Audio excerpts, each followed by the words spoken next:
And now for a taste of things to come.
It's a beautiful 68-degree day here in Northern California. However, they say vengeance is a dish best served cold, but the action should heat up in the ring.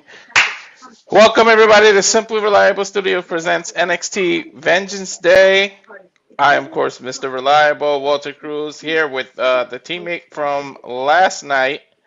This is Nick. How you doing, Nick? Toronto's own, or what'd you say? An hour outside of Toronto? No, you're good. You're good. You got it. You got it. We'll give it to you. What's going on, Uh, people? what's going on, dude? How are you? I'm just out here, buddy. Just out here, just chilling, just doing some tangs. All right. How do you We how do got. you feel about the Vengeance Day? Um. I mean, let's let's pull the elephant out of the room. I am not a WWE guy, so this card has no interest to me. Um. But on paper, it seems like a good card for any one person to enjoy. So I mean, it looks good. It looks like you know, you'll have people will be having some fun. Yeah, and of course Noah. He's doing his Noah things. He'll be here a few minutes before the actual PLE starts, but Yep, it yep. doesn't start till 7 p.m. Eastern, so and 4 p.m. Pacific. So we're here to preview it. So let's just get right into it.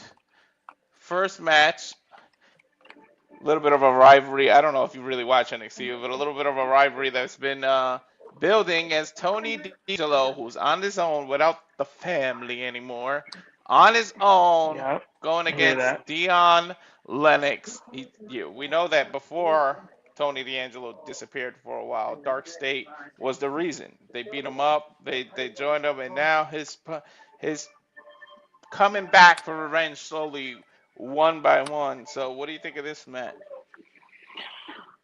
I mean, Tony D's got he definitely changed different from seeing him being the Dawn of NXT to what he is now. It's pretty different. Uh, but he's rolling with it. It looks like should be a good match. You know, um, I've never seen Dion Lennox, so I mean, definitely a good starting off point. You never seen Dion? I think he's one of the best standouts of Dark State, but I'm so glad they changed his character from that nerdy guy with the glasses who was all shy to be around the females to this development. I mean, a complete 180, and I'm glad they went with this. No, I haven't. I haven't honestly. I've never seen. Hmm. I've seen a little bit of Tony D's work. I've never seen Dion's work. So Yeah, he can go. He could yeah. definitely go for sure. Next after that, we got Miss Parker Miss Parker. I can see the comments saying it about Miss Parker already. I won't get too excited, but yeah, Miss Parker in a street fight against the Glamour, Blake The Monroe. glamour. I don't even know if that still works with her name being Blake Monroe. Still call her that. Screw it. Oh, what do you think this match should be? And This should. I love Blake Jada's knee. That reminds me like her the bottom of her gear reminds me of like Scott Hall's like NWO gear. Like I feel like that's what she's going for with that. But I Mhm. love that outfit. I mean, this should be a fun match. They're definitely. I mean, has has Blake. Blake is Blake, right? The glamour is Yep. dead. So, um, before people get their panties wrapped in a knot, it good for her. She's thriving there, and that's what she where she wanted to be. They got her doing some things, and she's taking it like a champ. So it should be. I mean, I got Jada on this. I hope Jada wins it. Um, I see big things for Jada coming up, and I'm making a joke because of the haha, because of the type of women I like and people know. But no, I think Jada's finally going to be the year because people are going to, a lot of people got called up. I think it's Jada's turn, so we'll see. This might be the first step in her direction of rising to the top of the NXT women's mhm, division. absolutely. If her neck is 100% healed, she took some time off because of her neck, and I was surprised she was even around because if you saw that DDT she took and the awkward landing, I'm just glad she was okay. That's 100%. All right, next up, Mamacita, of course, Lola Vice, one half of the Lola. Triple I mixed tag match. She's in her though, as there is an NXT Underground match against the former TNA Knockout champion and the former NXT North American Women's Champion, Kelani Jordan. This is easy as it looks. Obviously, I'm gonna go with Lola. It's me, damn it. I gotta go with Lola.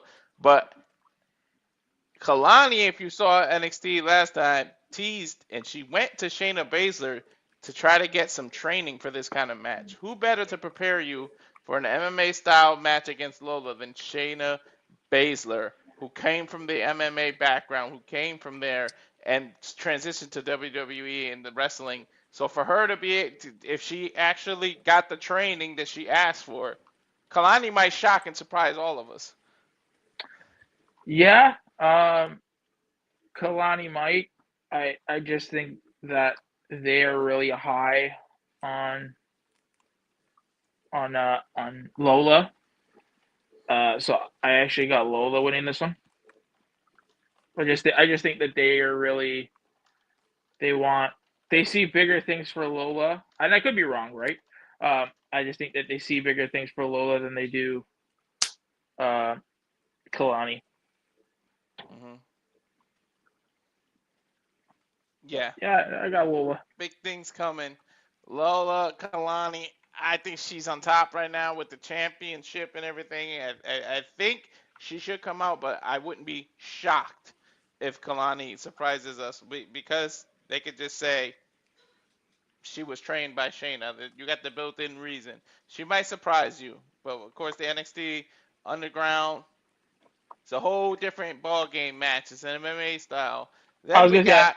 I like that. I like that wrinkle in it that it's an underground match. Mhm. Makes it for a little bit of unpredictability. Yeah, of course. And then we have Izzy Dame and Tatum Paxley for the NXT Women's North American Championship. Of course, this rivalry's building because she was part of the calling and everything that happened. Um, I'm gonna go for Tatum. I'm hoping there's a new champion. That's who I picked. Tatum has completely changed her character. She's not worried about being best friends with people. She's saying that her best friends can be the crowd. So I'm thinking Tatum pulls it off, but we'll see. What do you think? And Yeah. keep it talking because I gotta go on mute for a minute. Geez. Ladies and gentlemen, he's got to go on mute. Uh, yeah, I think Tatum is doing well for her character. I mean, with that whole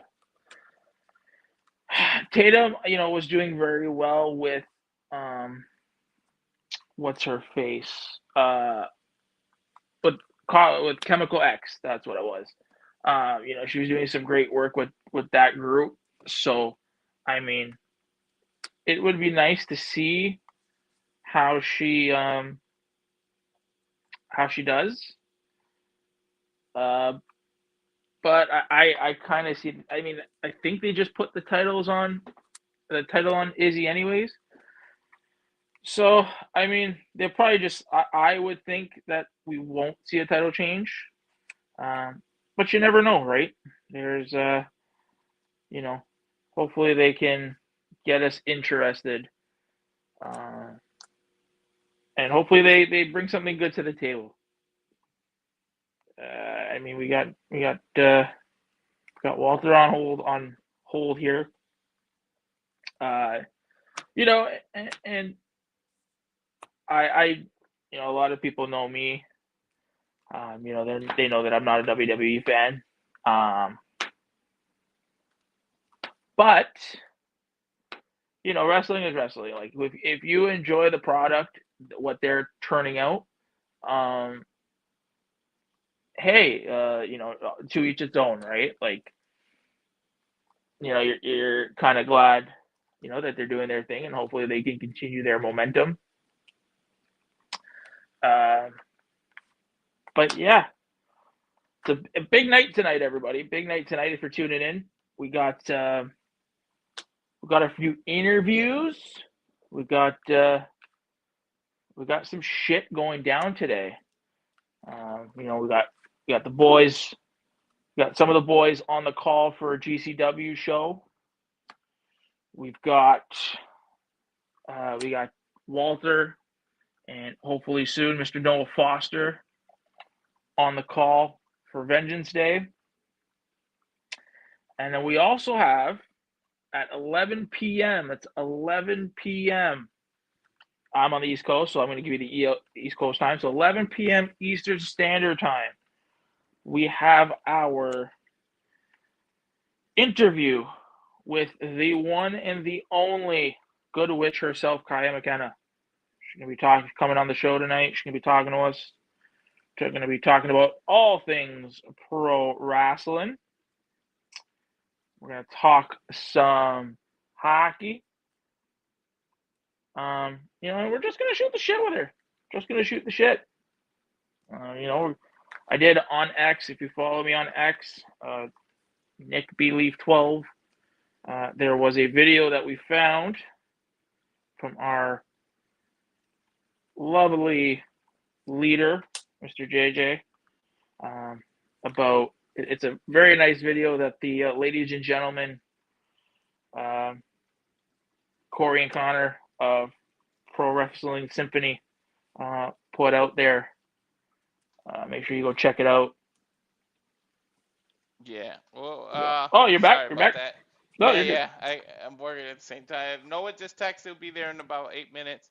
But yeah, this rivalry, I'm hoping a new champ. It's time for Tatum to get her revenge and keep that title, and maybe Izzy could be the one that goes and spirals out of control.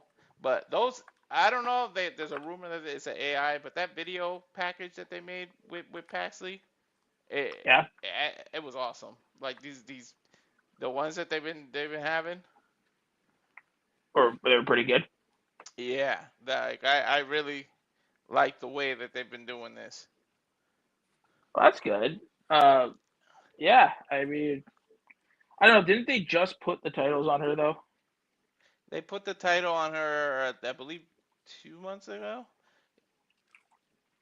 Yeah, she beat Tatum for it. It was on an NXT. Yeah, just checking. checking. It was one of the specials. Yeah.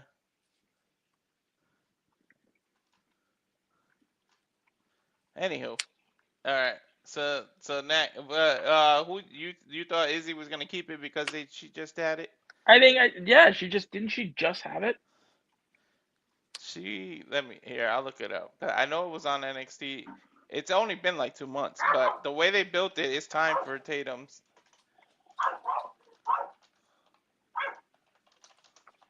Yeah, like I could have sworn she literally just had it. I could be wrong. I definitely could be wrong. So She won on January 6th, okay. so a few months. I knew it was a special that we covered. Then this is somebody who honestly just won it in the ladder match, a 6-way match. But Joe Hendry, no, I'm not going to do the shtick because we're not going to wear it out. But the NXT champion, Joe Hendry, against the former NXT champion, Ricky, ooh, I almost said the wrong name, Ricky Saints. You But, almost call him Ricky Starks. yeah. Listen, he's still a Stark. He's still Yeah, I Stark. know, right? I don't care what anybody has to say about that. He's still Ricky Starks. I don't know why they changed the name, but whatever. I mean, it makes sense. Saints, New Orleans Saints, yeah. That's his team. Whatever. But anyways, I think it's a retention here. This is his first defense of the title. There's no way you prop somebody up this big, had him signed from TNA, make it all about him, and he loses his. What's up, Matt? He loses his first title defense. So I think this is a foregone conclusion. Although I've been wrong a lot this year, so can't take my word to the bank. But I think he keeps the title. But what do you think?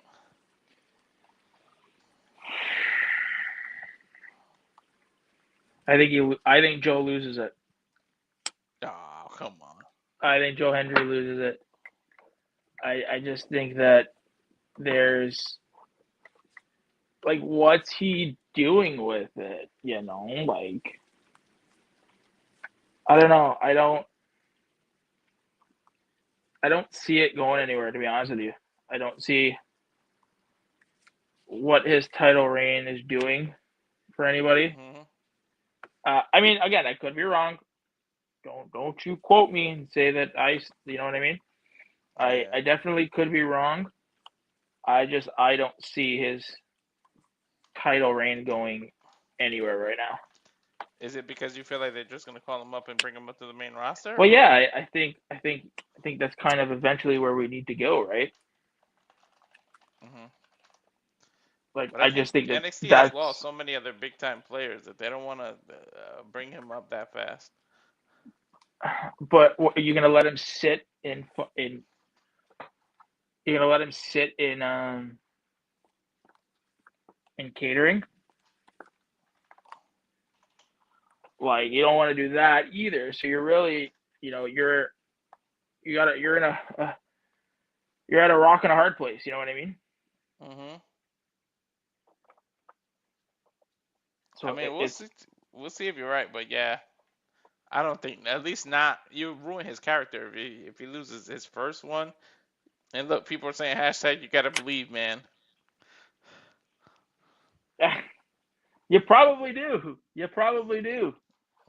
But I mean, I don't really think a lot of people even trust WWE to make the right decisions. So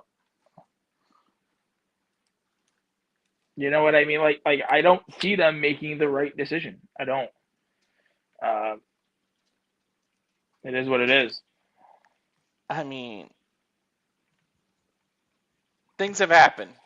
More shocking things have happened. So I mean, Absolutely. we gotta check. Absolutely. That's what I'm saying. Like, it definitely it could happen. Like, there's definitely that if. To say that it couldn't, it's being disingenuous.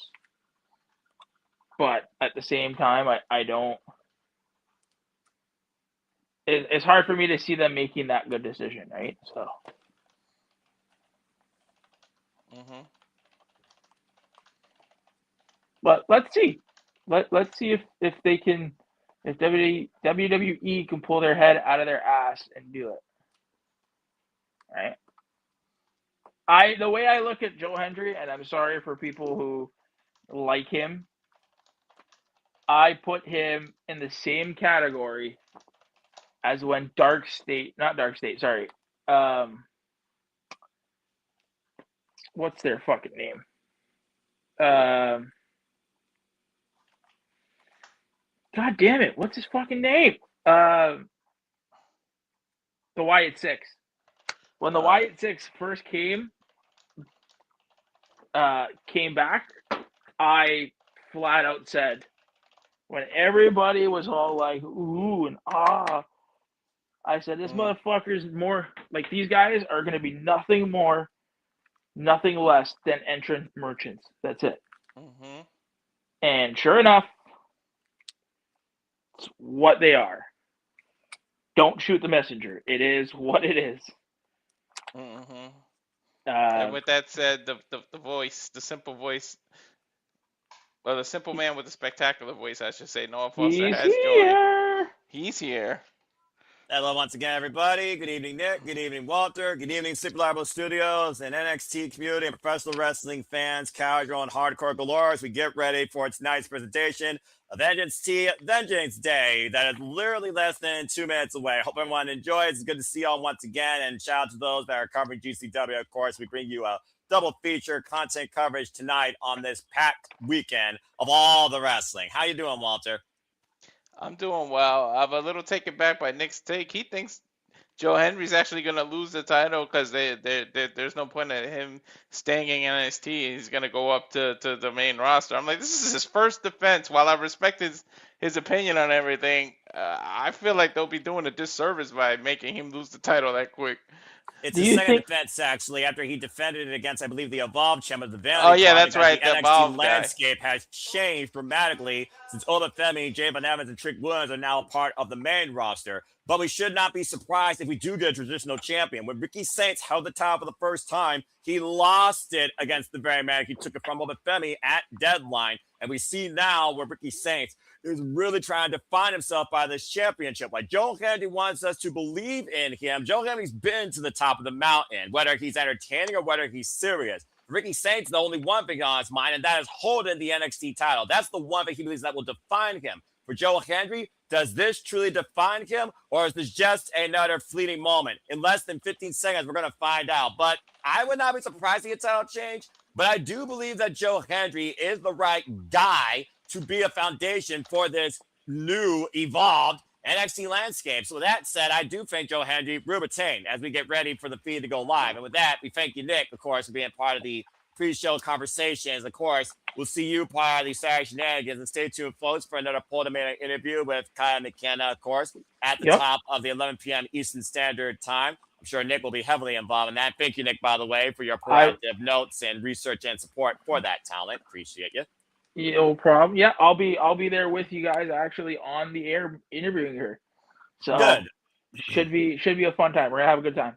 Well, we're all in this together all the time, 24/7, 365. There's only one thing that's on everyone's mind. From provocation to absolute frustration, to insults, to injury, to setting an example, to carrying out a vendetta. Everyone only wants to get one thing accomplished tonight, and that is vengeance. Welcome, everybody, to Orlando, Florida, virtually, and welcome into Super Liable Studios as this is NXT Vengeance Day. Hello, everybody, and welcome back here once again. Noah Foster, Walter Cruz. We are Super Live, and we are here to bring you coverage tonight for NXT Vengeance Day. Hope you all enjoy. Please like, share, subscribe, comment, tell a friend. You want to dictate the conversation. Super chat, PayPal, that page as simple as that. The NXT Women's North American Championship on the line. It's Tam Paxley. Looks to show exactly why you don't throw away things you play with. Sending a very painful message to Izzy Dame. But will it be Dame over once again? Will the calling be Tatum Paxley's undoing? In the first-time battle of gymnastics versus mixed martial arts combat, Kelani Jordan takes to the underground for the first time ever against the undefeated Lola with a bad hand. As Tony D, without a family, without anything but a vendetta, looks to leave Dark State permanently in the dark tonight, taking on Dion Lennox. As Blake Monroe brings the woman from hell tonight to a street fight against Jaida Parker, looking to waste her. And we'll see now if you believe in Joe Hendry or absolutely put stock into NXT. That and all that is ahead tonight at Vengeance Day as we have our cold opener. Walter, are you ready to go? Definitely ready to go.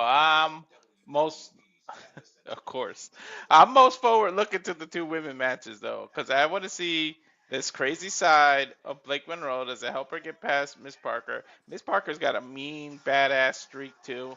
But that underground match, you know how I feel about the MMA and how I feel about Mamacita and everything. But the fact that Shayna Baszler, I was telling before you came in, Nick, do not sleep on Kelani. Just people think it's going to be a foregone conclusion because Lola has that background. But if you go to Shayna Baszler, a proficient MMA fighter who set the ground to how to transition from MMA into the world of professional wrestler, as your trainer, as your backup to show you how you go in the underground. Shayna's been here before. She's won an underground match. So for her to train Kalani, I would not just say it's a foregone conclusion for Lola.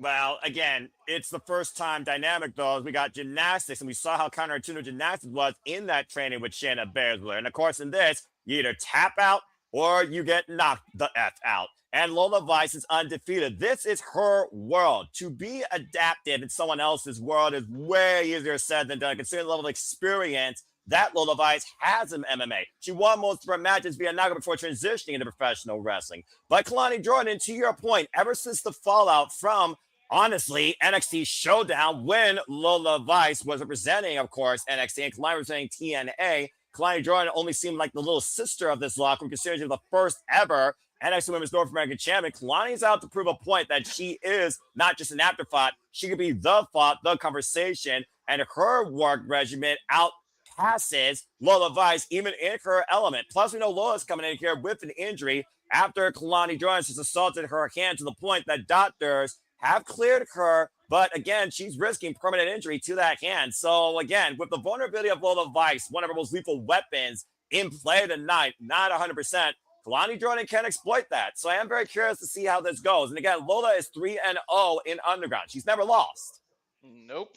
But it's hard to stay undefeated. I mean, look at the streak. The streak came to an end eventually. So not all things are set in stone. And then you got Jaida. You talk about risk of injury. She's risking her neck. This is a street fight. It's no rules, no anything. She came back from an injury, a long layoff, had 2 matches, hurt her neck after what people were calling botch, but I just said it was a mistime. But that DDT that Blake gave her, she landed on the neck in a weird manner, and she injured her neck. They thought she was going to be out. She's got back. While though medically clear doesn't mean no longer in pain, it just means that there's no liability for the company and that she can go and take some impact. It doesn't mean she's completely pain free. So Jaida is another one who's also risking it. It looks like we're starting with that match.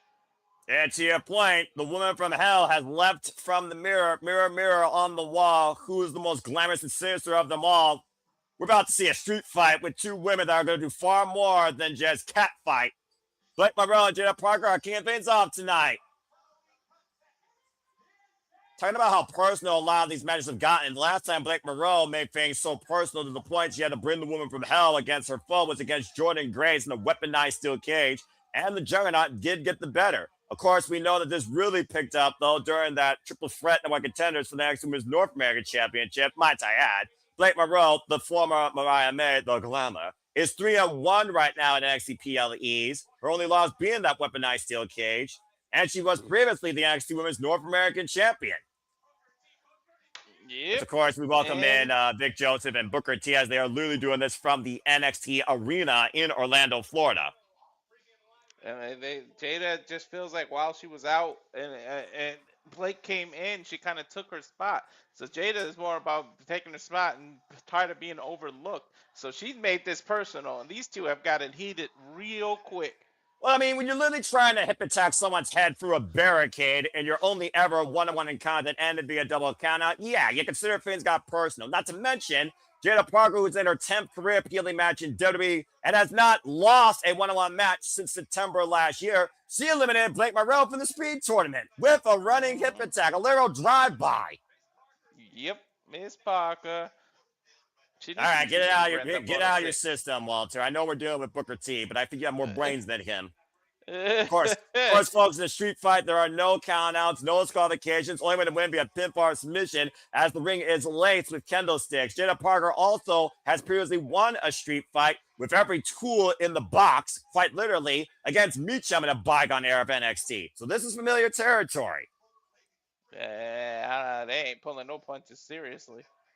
I'm sure there's going to be more than enough wood thrown around with these two women. Former volleyball player, of course, to your point, it was an injury that ended Jaida Parker's volleyball career. And right now, these two women are gator rolling to the outside. Referee is going to have a hard time keeping control of these two. But then again, a street fight, control goes out the window. True, but sometimes taking something too personal can be a detriment to you, man. When you take something too personal, you lose focus, and that's what leads to mistakes. And all it takes is a mistake in 3 seconds, and you're out of there. Do you think that Blake Monroe, though, was right in what she said in NXT when it comes to the fact that I am the attention, I am the conversation? Why Jaida Parker believes all Blake Monroe is a fake-ass bitch who's looking for relevancy. I think they both have some merit to what they're saying, but it's just a cap. There's two top women fighting for position. There's going to be bad blood no matter what. Well, Jaida Parker, who's also had the longer tenure here in NXT, she has yet to hold gold in NXT. Let's not forget, previously challenged Jessie Jane last year for the NXT Women's Championship. In less than a year, Blake Monroe has already been a champion in NXT. Mm-hmm. And right now, that's what I'm saying. Jaida feels like she's been overlooked for too long. Bring it out to win, a minute. What the hell did Blake Monroe just grab? Oh! Is that an umbrella? That's exactly what that is. Look at a rain on Jaida Parker's comeback parade, to your point. Again, everything's legal. You literally could use anything you get your hands with. And we saw how the woman from hell was apparently brought back and challenged Jaida Parker to a street fight after Jaida slapped the Botox out of freaking Blake Monroe's mouth. You're only limited by your own imagination. And your reckless abandonment for you and your opponent's well-being. Again, thank you all for tuning in. Please like, subscribe, comment, tell a friend. Shout out to all of you in the chat. I hope that you all are enjoying this. Again, subscribe today to Rage of Wrestling. Good to see you, Wheels, Egg, Nathan Banks, Matthew, Watch Dev, and Michael Vasquez, as well as everybody else that might just be a shadow in the chat or just literally up there in the virtual nosebleed seats. But I hope that you enjoy our commentary and reactions here. Again, we got 2 titles on the line tonight, and we got 5 very personal grudges in play on this 5-match card here tonight at Vengeance Day. Blake Monroe bringing Jaida Parker back inside the ring. And of course, right now, I almost would consider the NXT Women's landscape in a state of chaos. You saw what happened with Soruka and Zarya, another tag team that, of course, split apart. And of course, we'll see who will stand delivered for the NXT Women's Championship Saturday, April 4th, ahead of WrestleMania week. The first time stand delivered is not part of WrestleMania week activities. Covered now, but Blake Monroe gets a 1 count. At this point, though, Walter, this women's division, everyone's at each other's throats. Everyone, of course, because they're looking for a spot. I mean, people have been called up already, like Jordan Grace and others. So it leaves the proverbial top spot to be open, and it's there for anyone who would take it. What is it? The brass ring that women have to prove and go out and reach for and prove that there's a top woman in this division. Oh, man! Oh, my God. Face first in a steel chair that Blake Monroe set up, suspended by kendo sticks on the ropes. And Jaida Parker swinging for the fences. I thought she was going to go for a Death Valley driver through that, but she went face forward. Well, we all know what happens when the lady from hell sees her own blood and sees red. So again, Jaida Parker might want to be careful here. We are talking about a former AEW Women's World Champion, Jesus, that literally bludgeoned her former timeless sister in a bygone life. And again, Jaida Parker right now, though, showing that mean attitude from the streets, just driving Blake Monroe between the apron and the announce table. Yeah, they have been at each other's throats since the bell rung. They haven't given each other two inches of space. Oh boy, and Jaida Parker once again bringing out the lumber here, setting up another tool for destruction. A kick to the midsection, though, by the Glamour. Again, how could something so glamorous be so sinister? Exhibit A, the street fight tonight. Don't let a pretty face fool you. Again, just driving her face first in the steel ring steps. And looking for the hip attack. I mean, it's nothing but steel against her ass. Dude, I don't care how much meat you got back there. She just went full force into the steel steps. That could misalign a hip right there. I'm about to say one of the largest muscles on the human body, but also, again, all that tissue and muscle tension does not have a lot to combat that lethal force of steel that has no give against a human body. And now on the top, mental drop kick. Part of your sciatic Counter nerve back is plus there. the far leg and a 2 count. You were saying. Part of your I don't know. I can't talk right now. Gee, I wonder why, Walter. You really hold yourself together, but I think I know exactly why. I was trying to say sciatic nerve is there, so she can really injure herself. Remember what I talked about on Simply Predicting? One of the most lethal weapons that Jaida Parker has. Oh! Almost a scar crushing grenade with a candlestick that covered by Blake Monroe gets a 2 count. I was saying that one of the most lethal weapons Jaida Parker has, with all due respect, is that hip tonic, that running hip attack. And obviously, compromising that plays in Blake Monroe's favor. Mm-hmm.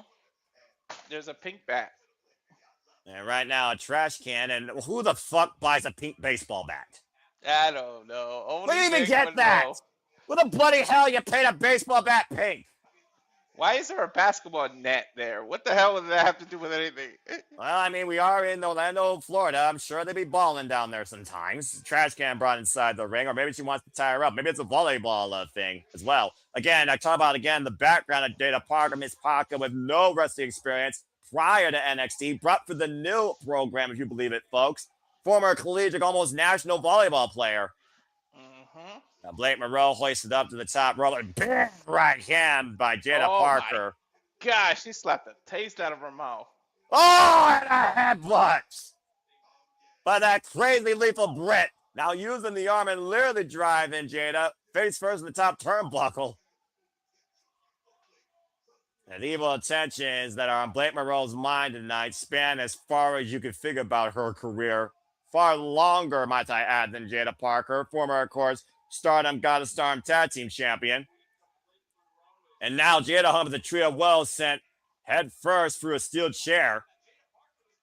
Oh boy, and there is no protection right now for Jaida in that position. What the world is Blake Monroe thinking here? Placing the chair across and mocking Jaida Parker with those rising knees, looking for the run up and driving her hip into Jada's face between a steel sandwich.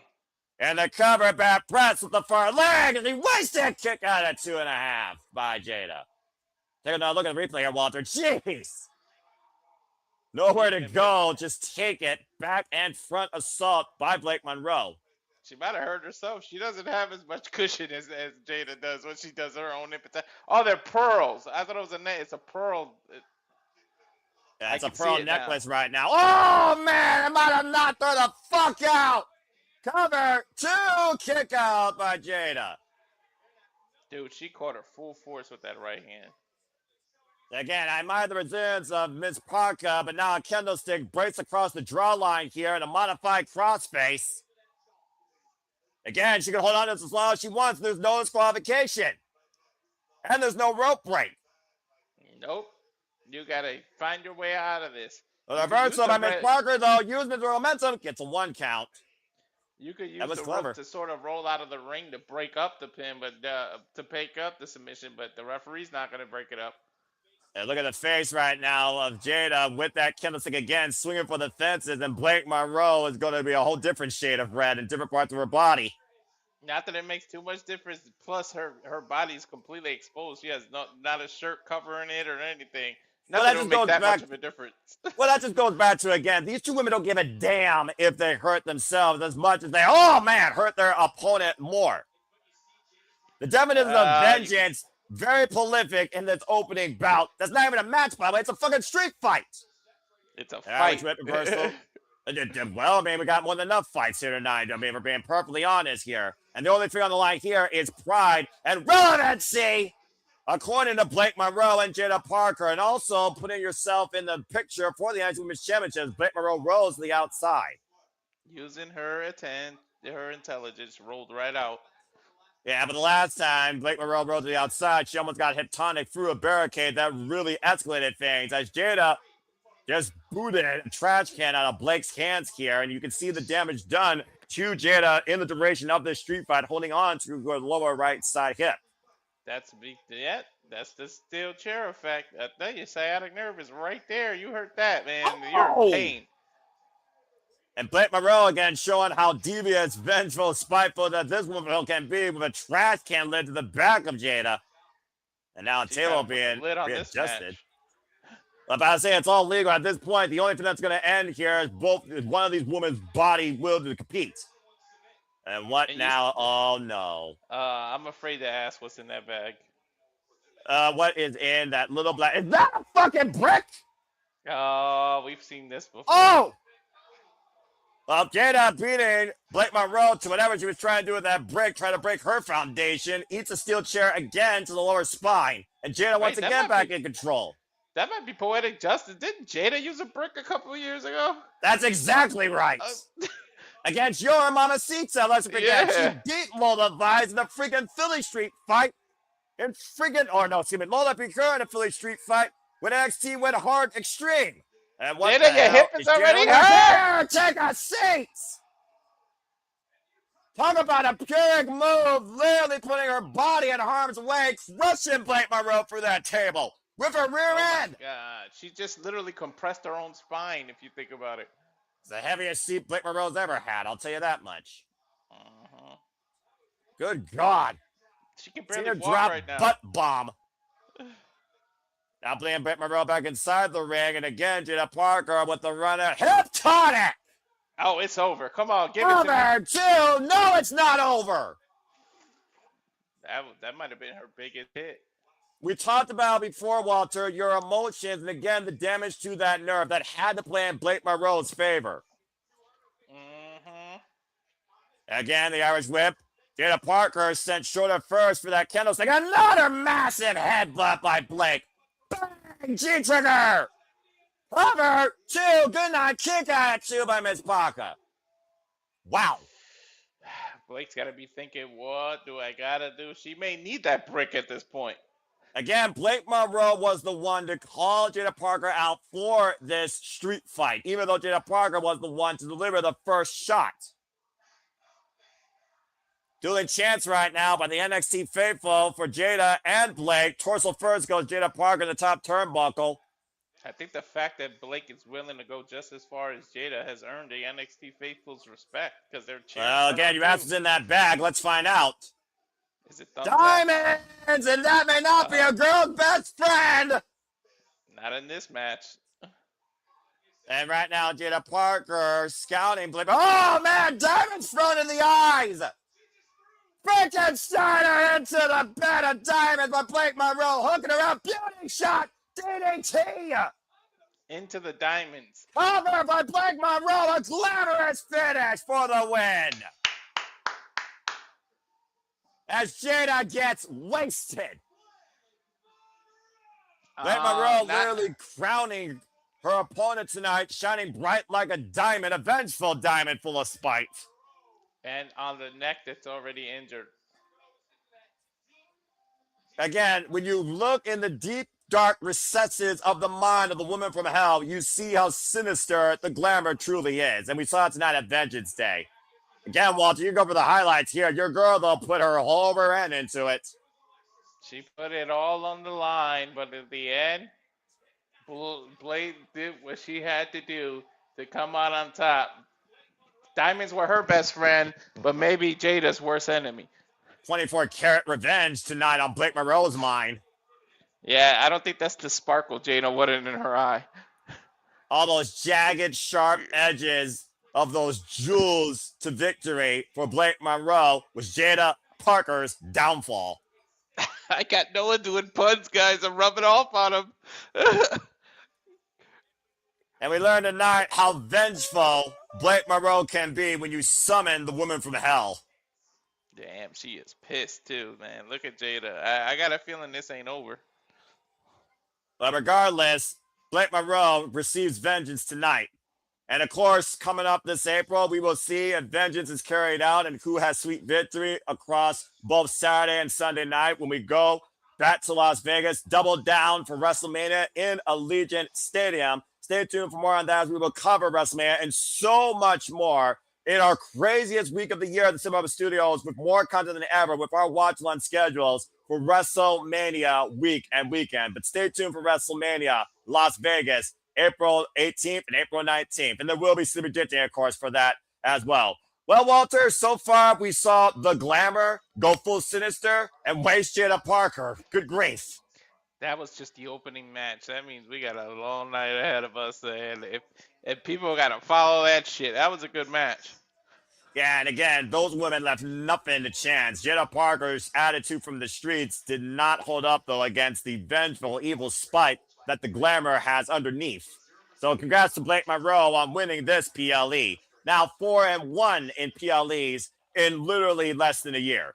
Miss Parker, gotta figure shit out. Well, that being said, Matthew, good to see you in the chat. Currently 0-1. I am 1-0. Again, as the NXT League has officially kicked off, thank you, by the way, to all 30-plus of you that have entered. I wish you all the best this year for the NXT PL League of 2026. Stay tuned this week when the All Elite League kicks off with AEW Revolution. It's a predicting day and time to be determined, of course. We will be covering it here literally 1 week from tomorrow at the SIP Reliable Studios. Good to see City by the Bay. As, of course, for those that don't know, talking about women in wrestling, for 70, the Gods of the Underworld has beaten Mercedes Moné for the CMLL World Women's Championship last night. Congratulations. She did? That's correct. Congratulations I'm so to happy. Stephanie. I knew it. I told Now, you that was 8 going to belts, happen. Moné. And also, if you. you didn't go watch it, go watch Olympia versus Megan Bayne, because my God, Megan Bayne, she's going to be Wrestler of the Year, in my opinion, this year. And also shout out to Pro Wrestling Eve, as Mia Yamashita and Jamie Hayter kicked each other's ass for 25 minutes to the point that no decision was practically rendered until sudden death overtime with a skull kick. And again, stay tuned. If you can support women's wrestling, go watch Wrestle Queendom 8. Pro Wrestling Eve's biggest event of the year, right here on YouTube at Pro Wrestling Eve's YouTube channel. Starts 12:30 p.m. Eastern Standard Time for members only. I cannot wait to watch that. Many of your favorite talents from Eve, Stardom, and AEW will all be at that supercard. Good luck to Session Mark Martinez on getting the Eve Championship. Well, that being said, speaking of championships, Walter, what do you think that Mr. Interim General Manager Robert Stone needs to do with the women's division here and the NXT Women's title? Jessie Dane was lucky to not have to have her soul snatched by Soruka, and so right now has snatched both of their souls within the span of the last few months. Now that Soruka is no longer a team, but women's tag team wrestling again breaks down WWE. Go figure. What do you think needs to happen with the NXT Women's Championship? Blake Monroe took a major step forward. And let's not forget when Blake Monroe first arrived, she was the fatal influence against Jessie Jane and her compadres. Might I remind you all? What do you think? I'm not sure where you go from. You're going to have to do something to you got a good division. You got to make the #1 contendership. Blake Monroe just beat Jaida, knocked her out of there. You got to think she can be in contention. You got to see what happens with Iggy and Tatum tonight. You got to see where things are going. And then stand and deliver. Usually is the, what is the name of that match? Why can't I think of it? Help me out, Noah. Come on. The Iron Survivor. When is that? The Iron Survivor Challenge is at the end of the year at Deadline, dude. Yeah, okay. I appreciate you, City. We always will try our best. Well, again, aside from that, I don't know. You're gonna have to do don't do a battle royal because I'm tired of that kind of shit. You may both. I'm tired of tournament style matches. I'm tired of that. You're just gonna have to do some kind of maybe a 6-pack challenge. Take your top 6 contenders and do an elimination match. Winner is the #1 contender and goes against JC Jane at your next big pay-per-view. Well, to your point, though, last year when the women stood and delivered across multiple matches, it was a fatal 4-way for the NXT Women's Championship and a ladder match for the NXT Women's North American Championship. That very well could be the same thing tonight. And speaking of champions, here we go backstage to the former NXT North American Champion, All Eagle, Ethan Page, and tonight's challenger for the NXT Championship, Absolute Ricky Saints. Might I add, Ethan Page took the title from Ricky Saints in the first place. Yeah, but I think them going at it, Ethan might interfere with this main event to get himself back up there, and it ends up being a triple threat. I don't like the look last Tuesday that Ethan gave. He had a little smirk when Ricky's was talking to him, if you looked at it. Well, it's a whole new landscape in NXT right now, and everyone's looking to be the leaders of it. And while Ethan Page was the face of Canada, North America for quite a duration, Miles Bourne now holds on to that title. And I think everyone believes in both Bourne and Hendry being the leaders of this NXT, except for these two gentlemen. Like you said, it's a whole new landscape now, which means it is literally about seizing or creating opportunity. And by the way, congrats to the 66th of you that got Blake Monroe correct. You see the smirk on Ethan's face? He's cooking something, I'm telling you. Apparently, Ricky Saints is enlisting Ethan Page's help and will promise him the first shot at the NXT Championship if he wins. As he's also promoting Ethan Page to become two-time NXT North American champion. I don't know if I like the look of Ethan Page's face. Is that Tony D? I believe that's Tony D and Dion Lennox, and apparently, oh, what the hell? Wait a minute. That's not Tony D. Oh, there he is, and he's attacking all Dark State with a crowbar. What the hell? Popping off in the parking lot. This isn't a parking lot brawl match. Well, I thought it was a normal match, but considering how personal this got, let's not forget Tony D said he came back to end Dark State. They cost him everything. His family, his titles, you name it. And let's not forget, Tony D cost Dark State the NXT Tag Team Champions against the Vanity Project. It was not advertised as any kind of... This isn't even a match. God. This is just them seeing each other in the parking lot. Well, apparently the fight is on, and security is not going to break this up as he tried to throw a keg in Dion's face against a car windshield.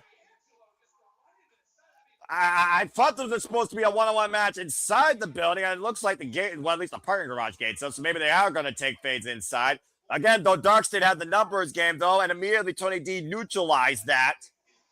Yo, now trying to keep Dark State out of the building. That reminded me of when Eddie Guerrero and John Cena were going at it, that parking lot brawl with those cars surrounding them. They should have just did that, a parking lot brawl. Well, I mean, it might break down to that again if Dark State finds the way inside the building, as right now Tony D has isolated himself and Dion backstage. I mean, again, this is as personal as it gets as well. That's going to be the form of the night. Oh, my Lord! He just punched through a fucking door! Are they in a bathroom? Oh, no. Okay, I was going to say. That was the bathroom door. Yeah. I'm about to say, how vengeful are you when you literally throw your fist for a damn door? Oh! I know. Is that a laptop? That. Yep.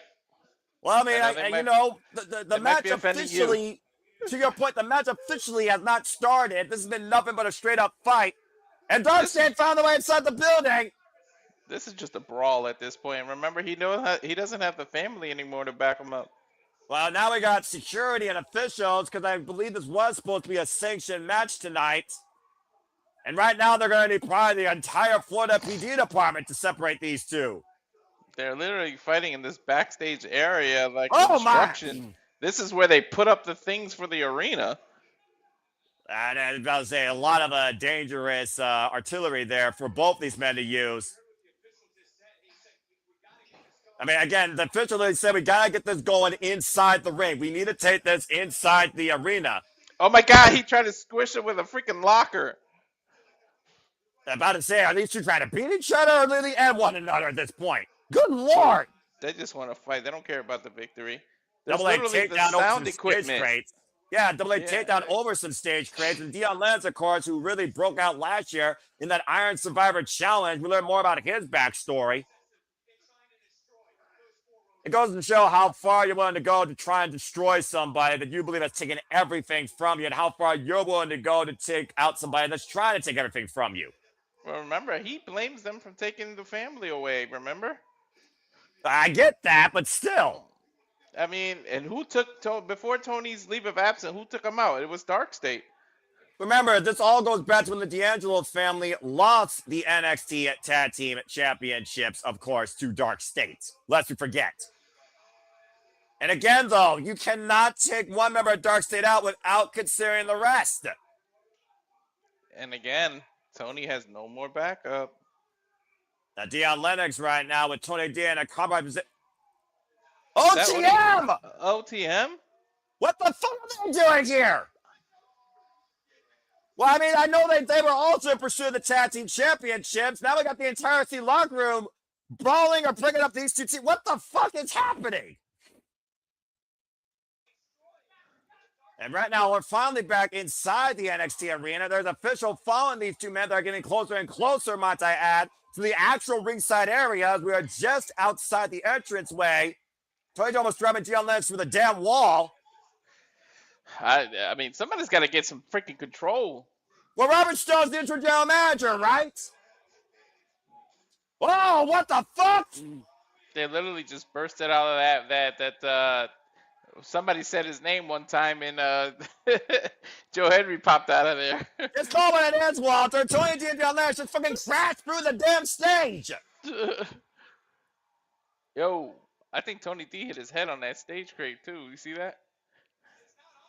Well, again, we got a referee. We got the two men finally inside the ring. We're just waiting for a bell at this point. Are they even fit for combat at this point? Who the fuck cares? End this thing already. And I don't think Dion and Tony D give a shit. And the bell has rung, and this match is officially on as the fight continues. Mm-hmm.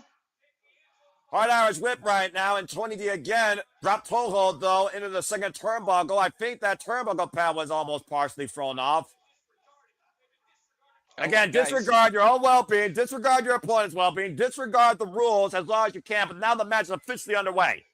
I mean, if the girls weren't already in the street fight, that's probably what happened. This would have been a street fight, but they didn't want to overdo it. And this is what Shawn Michaels likes, right? He likes chaos, right? Well, this is Shawn Michaels NXT, and apparently chaos is the formula tonight. Everybody's out here to hurt everybody. I don't even think chaos is a strong enough word for this. I don't know what the hell this is. I haven't seen this much disarray since Lord William Regal almost left NXT and brought Samoa Joe as an assistant. Mm-hmm. And Dion Lennox right now, and much to the point right now, I will say it's a one-on-one standard sanctioned match. Dark State are nowhere to be found after OTM assaulted them in the parking lot, and we literally have this one-on-one contest. For the longest time, Walter, we didn't know what Tony D's MO was with the black shards and assaulting every bad person he could get. Spinebuster, Dion Lennox in the cover, hook of the leg, and a 2 count. But Tony D came out a couple weeks ago and told us what his story for revenge was. And now he's looking to carry out vengeance. On paper, it's one-on-one, but we know what that really means when you face Dark State. Tony D, one of the longest tenured individuals here on the NXT roster, former NXT North American champion. Might I add, the first defeat to the ruler Obafemi in his NXT career. A waistlock applied and Tony D sending Dion Lennox up and over and maintaining control of the hold. Again, how much of these two taken out of each other in that literally felt all night long pre-match assault? The pre-fight, right? Oh, God. He's not letting go. Tony D's got this grip on his waistlock. Again, Vengeance make a man do crazy things, apparently, especially when a vendetta is thrown against an entire unit. What a released German suplex to Dion Lennox. Look at the eyes, Walter. The eyes tell the story. And right now, Dion Lennox in a world of trouble. And again, Tony D sending Dion for the ride. That was he did like the three amicis, I guess. Is that how you say friends in Italian? I think. God, you know what? I'll allow it tonight. Up in the fireman's carry into a TKO. And Tony D'Angelo right back up in full control. And big clothesline to Dion, send him over the outside. Tony D in a whole different mood tonight. Good grief. I haven't seen this man fired up in a long time like this. And again, Dark State, who was previous NXT Tag Team Champions, of course, after beating the D'Angelo family. And Stacks, of course, betraying his family. Again, shoulder first, Mr. I don't think I've seen Tony D this fired up since Stacks turned his back on him and they had a personal rivalry. And, of course, that left out Stacks from being the underboss to being the coward, the traitor, and, of course, the lawyer. Rizzo also left, as well as his girl. Tony D was left completely alone. Mm-hmm. Now, Dion Lennox setting up Tony D's ankle on the steel ring steps. It might be and Dion Lennox with the steel ring steps in the hand might be looking to shatter Tony D's ankle and permanently injure him. Good Lord. But remember, there are disqualifications. It's a regular sanctioned match. I don't think the rules matter at this point. Look at the eyes of Dion Lennox. You're talking about Tony D fired up. Dion Lennox, I haven't seen this much rage out of Dark State in general since they've been part of NXT. Oh, God! I think them losing the title might have infused Dion Lennox. Well, literally, Tony D thrown into the audience, and right now they're not taking it to the streets, they're taking it to the people. Mm-hmm. Oh, boy. Lennox, you gotta get him in the ring to beat him, by the way. This is a match. I don't think he gives a shit, dude. Well, the 10 count needs to go into play. Whoever needs to count these men out, it's going to come like this at this point. Oh, dear God. Looking for a deadlift. Damn it, suplex! Jesus Christ! Through the freaking table. What the fuck? Take a look at the replay here. Mm-hmm. Both men exploding through that announce table. Dion Lennox falling back first, head first, through that damn partition. I'm not sure who got the worst of that. The crowd is chanting, "This is awesome."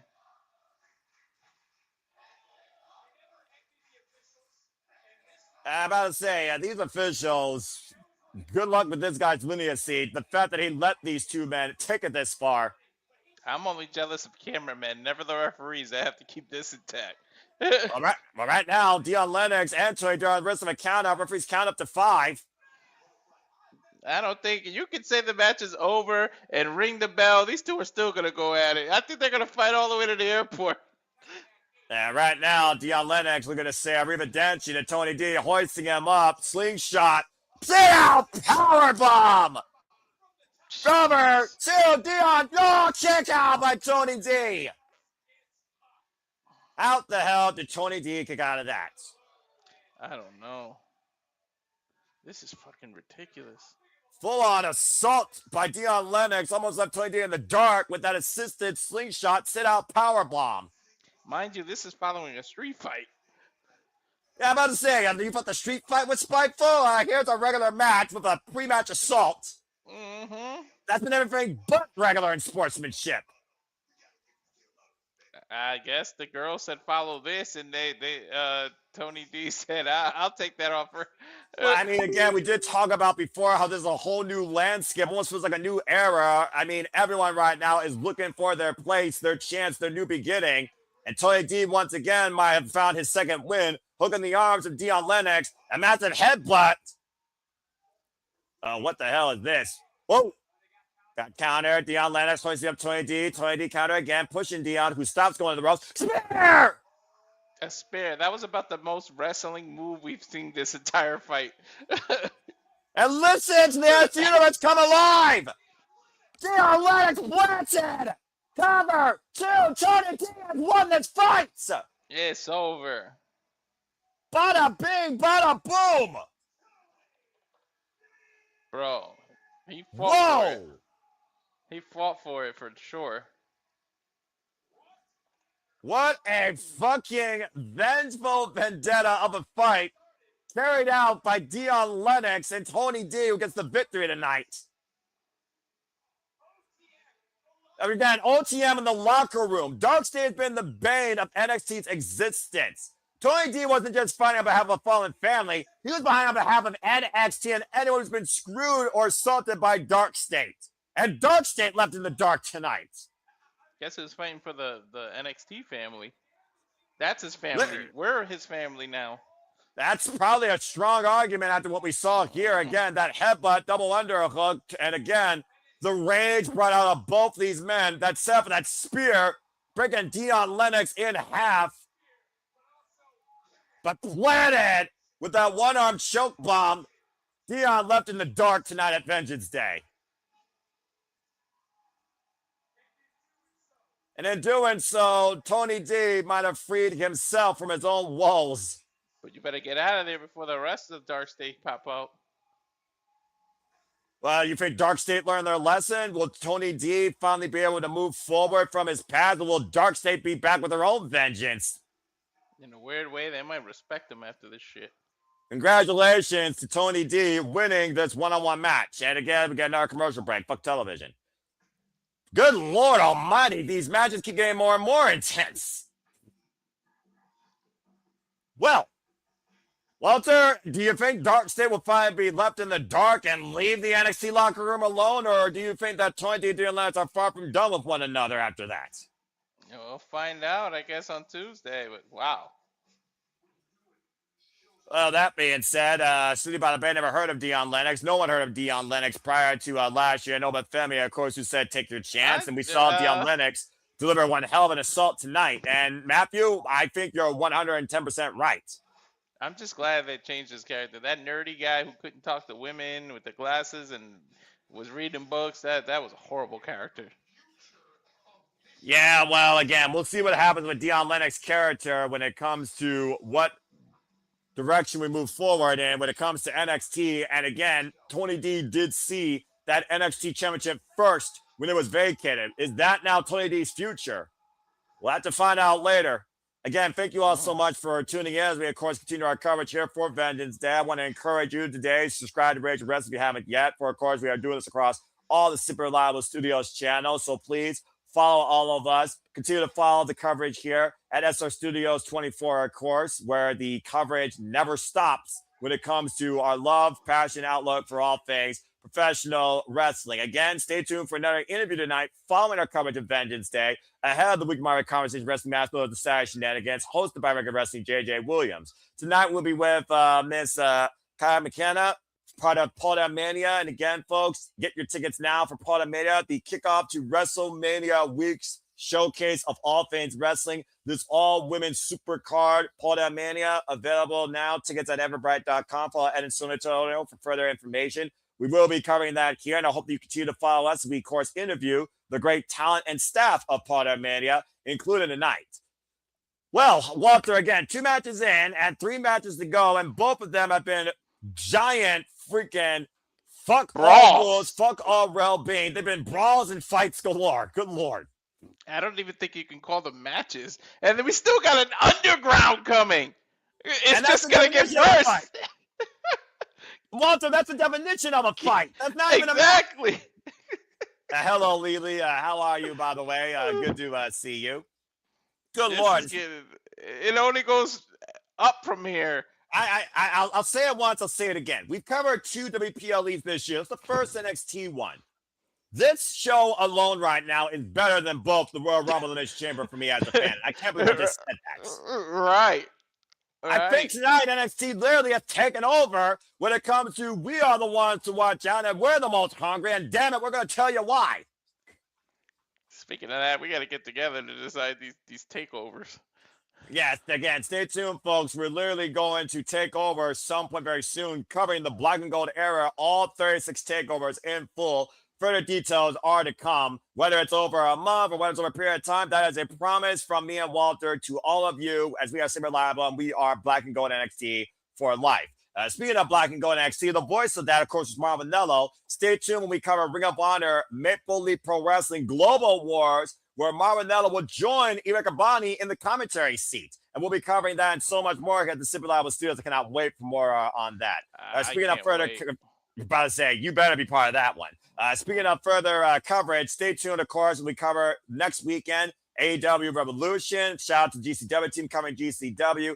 TNA Sacrifice will be the next show for TNA. And, of course, WWE will see you all in Las Vegas for WrestleMania. Those are the next biggest shows coming up, of course, here in the Super Reliable Studios schedule. But stay tuned for all the other independent wrestling showcases and content that we have to come. And still coming out at Vengeance Day, to Walter's point, we got a legit fight in the underground with Lola vs. Kelani Jordan for the first time ever. Kelani Jordan's underground debut. Lola vs. undefeated in this domain with a bad hand, though. As, of course, the only win is via knockout, pass out, or TKO.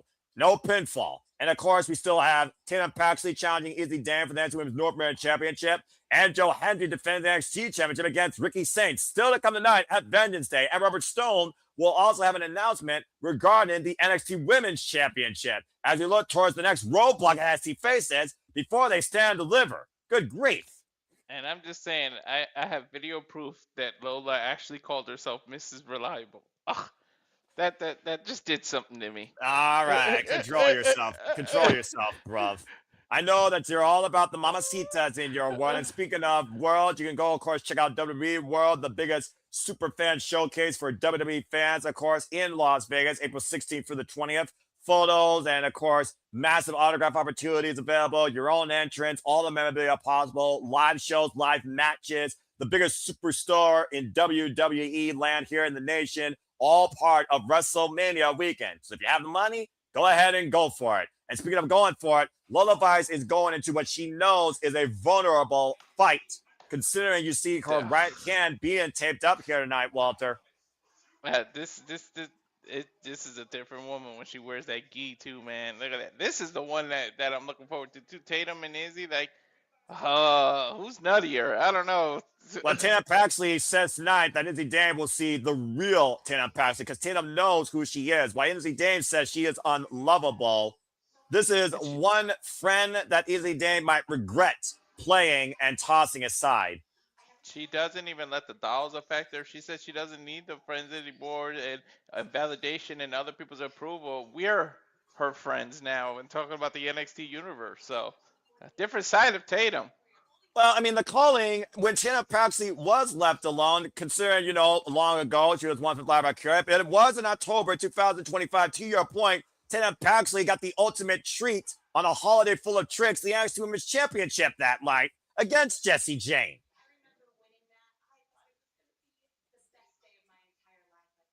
And of course, as we look at this video package, it was less than a month later at Gold Rush, November 2025, where, of course, Tatum Paxley, being fighting champion, gave Jessie Jane her contracted rematch, and Izzy Dame cost Tatum Paxley her greatest accomplishment that night.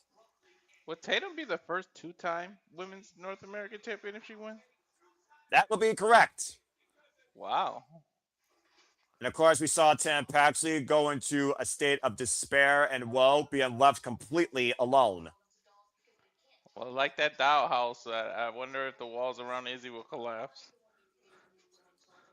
And of course, January 2026 at New Year's Evil, it was Izzy Dame that took the opportunity from Thea Hill, who was not 100%, but Thea Hill was a fighting champion. She wanted that open challenge, and Izzy Dame came out from behind and took the opportunity away from Tatum Paxley. He was looking for it after beating Tatum Paxley that night. Despite the fact Tatum Paxley beat Izzy Dame was the one that won the gold and got the last laugh. Mm-hmm. She's trying to play mind games, but I don't think you want to try to go inside a mind as warped as Tatum Paxley's. But you also know how devious we've seen Izzy Dame come out since joining the calling. Now, this is the video I was telling Nick about. Whether it was AI or not, they freaking did awesome with this video. That Tatum Paxley video.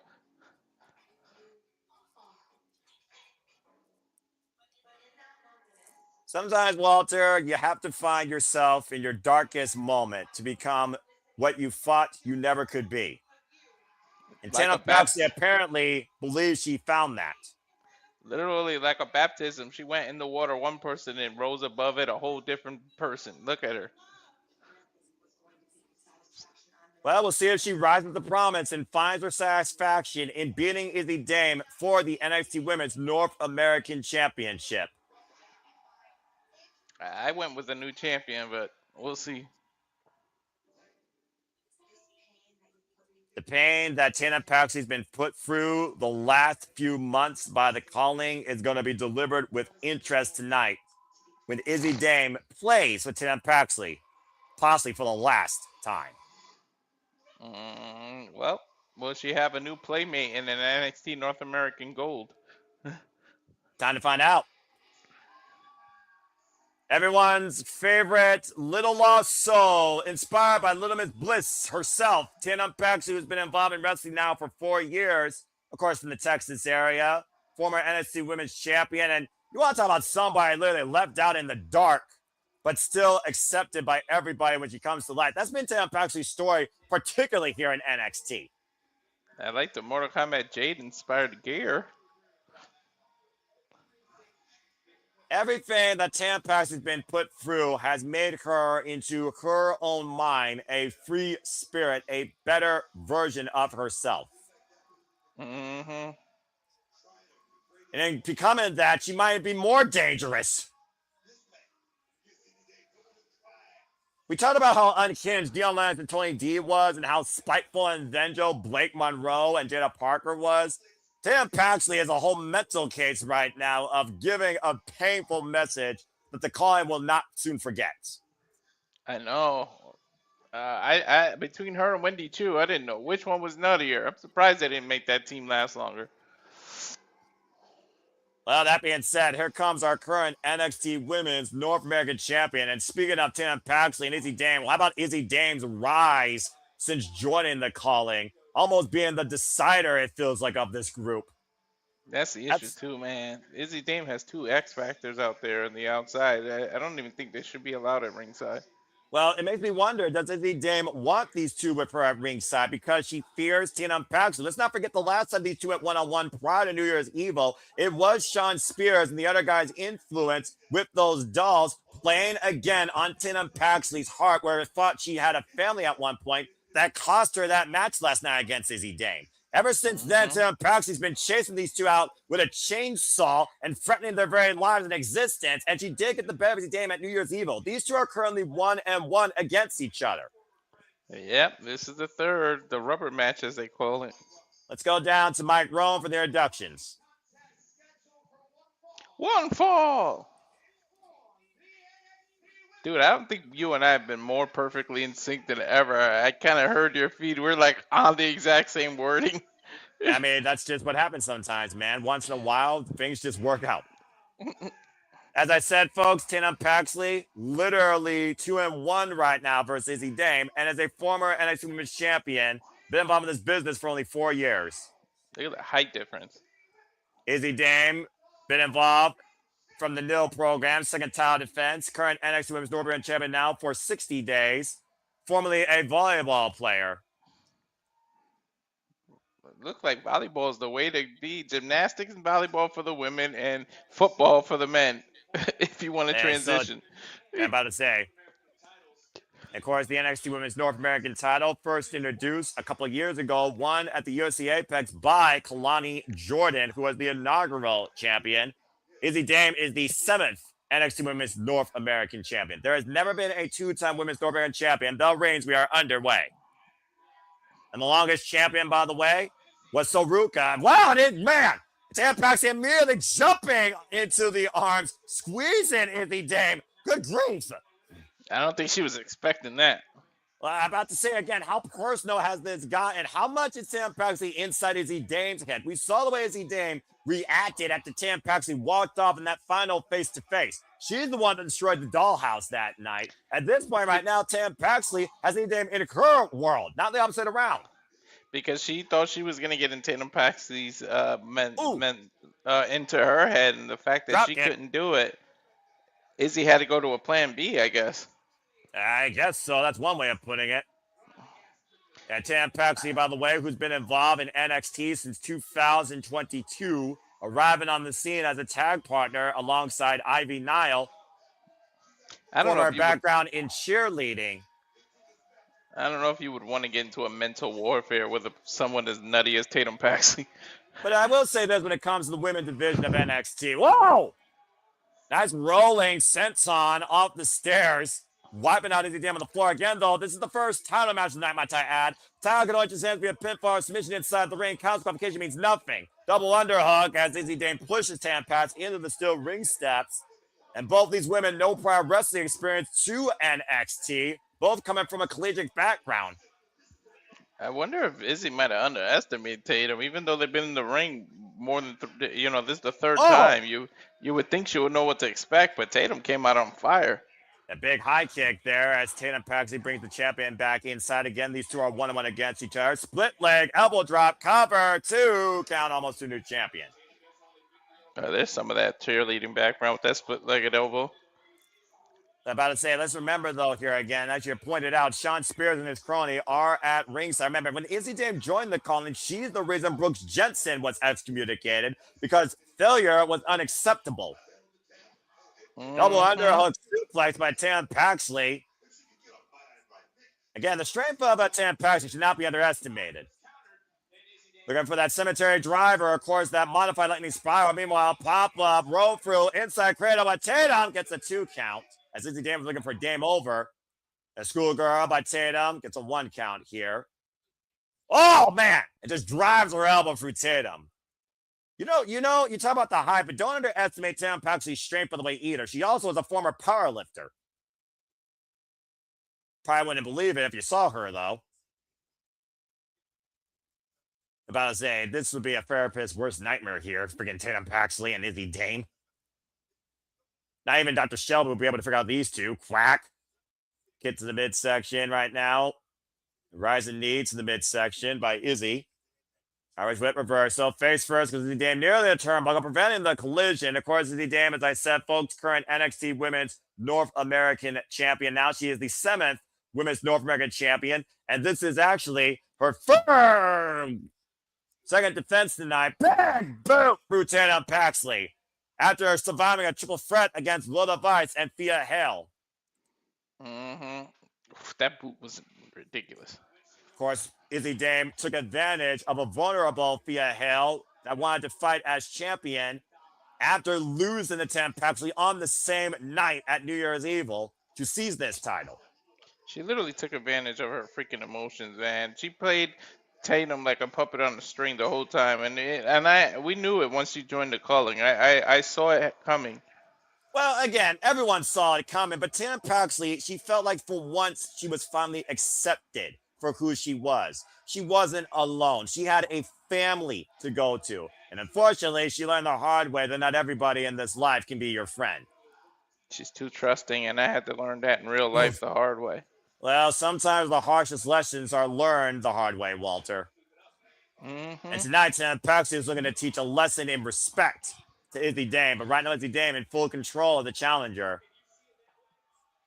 Well, they may, like I said at the beginning, they may be in the sunny Orlando, Florida, but they say Vengeance wait, hold that thought. The school girl to roll counter. 2 count.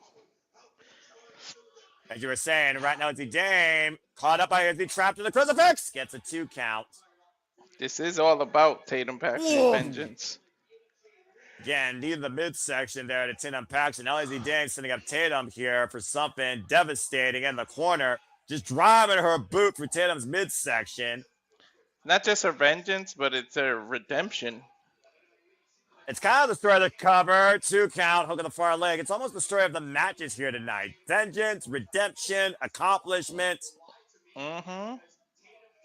And at the end of the day, people are looking for closure. And I think that's another key thing here. Closure. And I think Tatum Paxley's been looking for this closure since the fallout with the calling. Mm-hmm. Meanwhile, Izzy Dame just wants to make sure Tatum Paxley no longer is in the calling's way. Abdominal stress being applied here by the statuesque Izzy Dame over the much shorter Tatum Paxley. After extending the midsection and almost a nerve hold there, or excuse me, hold of the tights for extra leverage. You hear Sean Spears from ringside calling out orders as well, also guiding and literally teaching Izzy Dame. Let's not forget Sean Spears was the mastermind behind all this when Izzy Dame betrayed the Tony D family and first joined the calling. And now Tatum Paxley has Izzy Dame trapped in the abdominal stretch. He's the mastermind of a lot because he's a trainer, man. He trains a lot of these people. A lot of successful people in both AEW and here have come from his school. And flatbacks, of course, as you talked about, of course, trained as well with Tyler Breeze, as well as Lone Stone accomplishing Bailey. Of course, the next Lone Stone seminar will be in Las Vegas this week, WrestleMania week. And right now, again, Tatum Paxley trying to get the better of Izzy Dame. Tatum Paxley, by the way, folks, is 5'5", 121 pounds.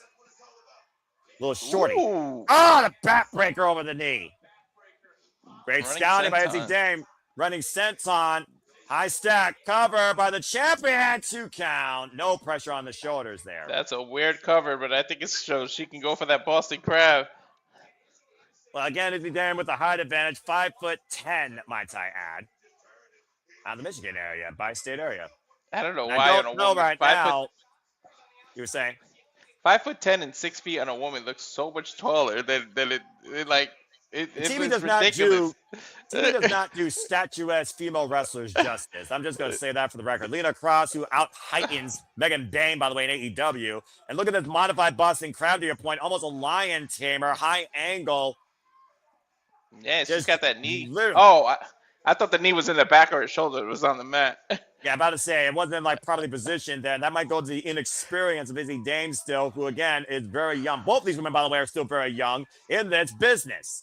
Pushed off in the ropes, and again, Sam Paxley, the roll through into her own full Boston Crab. Wow! The way she did that was kind of cool. Yeah, but again, though, the reach of Izzy Dame allows her immediately to get to the ropes. Mm-hmm. Izzy Dame, though, again, trying to get the better of Sam Paxley, sends him over the outside. A little bit of separation created between champion and challenger. Up in the fireman's carry, and once again, maybe looking for Dame over. Push face first into the ring post. Mm-hmm. If you're going to make yourself here in NXT, you got to realize that you have to do it alone sometimes, and you have to realize who you are to do it, and that will be the Tam Paxley story tonight if she beats Izzy Dame. Nice thrust kick there. Yeah, she might have put her out of her misery. She looked like she in La La Land right now. Tam Paxley certainly feeling something here right now, and Izzy Dame runs through Tam Paxley. Tam getting the better right now of the exchange. Right now looking for a comeback. Up and around, high kick catching Izzy again. And a German suplex release by the former powerlifter. Izzy might be seeing dollhouses spinning around her head right now instead of those birds. Setting up and over on the apron. Shoulder block. Tam Paxley lands on the floor. Step of Enziguri rocks Izzy Dame. Oh, dude, you know the height she just had to climb to do that? And right now, somersault. Driving the leg across the back of the head and neck to cover with the new leg at 2.5. That was a beautiful somersault scissor kick. Almost a somersault leg drop against the back of the head and neck. Nearly crowned a new NXT Women's North American champion. I thought it was over with that. Innovative offense here by Tam Paxley, of course. That goes back to how unorthodox she really is. That would stay out of that corner where the calling is, though. And notice no imitation, though, by Tam Paxley with the calling at ringside. Now going up to the top turnbuckle. Oh, man! The last thing I would do is go in the corner where those two men are. Well, I mean, Tam Paxley's no stranger to pulling off high-risk offense. We know she can do at 450. And right now, I sense disaster. Front face like applied by Izzy Dame. Paxley looking for a superplex on Tatum Paxley. Tatum fighting back, though. Big elbow. Rocks the champion. Both women precariously perched on the second. Creating separation. Tatum takes Izzy down. Izzy in the drop zone on Tatum Paxley. Forfeit rolls inside. Izzy Dame, though. Running shotgun drop kick. And that might be it. The high stack cover 2 count only on Tatum Paxley. Wow. I think she heard you when you said we know she could do a 450. She went right for it. And again, though, Izzy Dame, great scouting and then running in with that shotgun drop kick. But Tatum Paxley still kicked out. You gotta wonder at the plan all along. You know, when they welcomed her into the family, she had to be studying her and being in the ring with her. She's gonna know her inside out because. Well, here's the thing. Yeah, well, here's the thing, Walter. Who learned more about one another during their time in the con? Did Tam learn more about Izzy or did Izzy learn more about Tatum? Because what I see here, Tam learned more about herself more than anything, and that might be the most crucial factor here. I don't think she would. She had blinders on. She wouldn't learn from Izzy because she wasn't looking out or studying for that. Izzy knew the plan the whole time, so she would study her, learn her moves. Izzy was just looking for a friend. I mean, Tatum was just looking for a friend, and like you said, I like the way you put that. She learned more about herself rather than more about Izzy. Well, right now we're learning about the heart of Tam Paxley here. Driving face first to the knee, goes Izzy Dame, grabbing the hair of Tam Paxley, trying to get the better of this exchange. High kick, rocks Izzy to the corner again. Both of them go for it. Stops! What a spine buster.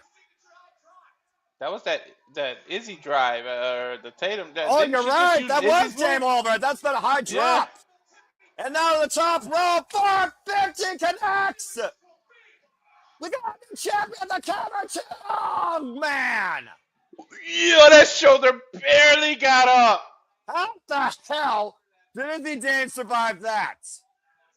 Pure instinct. I don't even think she meant, like, I don't think she put the effort to kick out. It was just instinct. It's all about the NXT Women's North American Championship on the marquee, but it's about so much more for Tatum Paxley. And Tatum Paxley right now might be looking for that cemetery driver. Countered though by Izzy Dame, rocking her up and over. It lands on the apron. Another high kick, rocks Izzy. Tatum trying to find the moment she needs to put Izzy down, but another boot to the side of the head rocks Tatum. And Izzy now might have Tatum hooked up. Oh! What a cutter over the shoulder. Cover to retain the title. Kick out too by Tatum Paxley. Tatum's still there.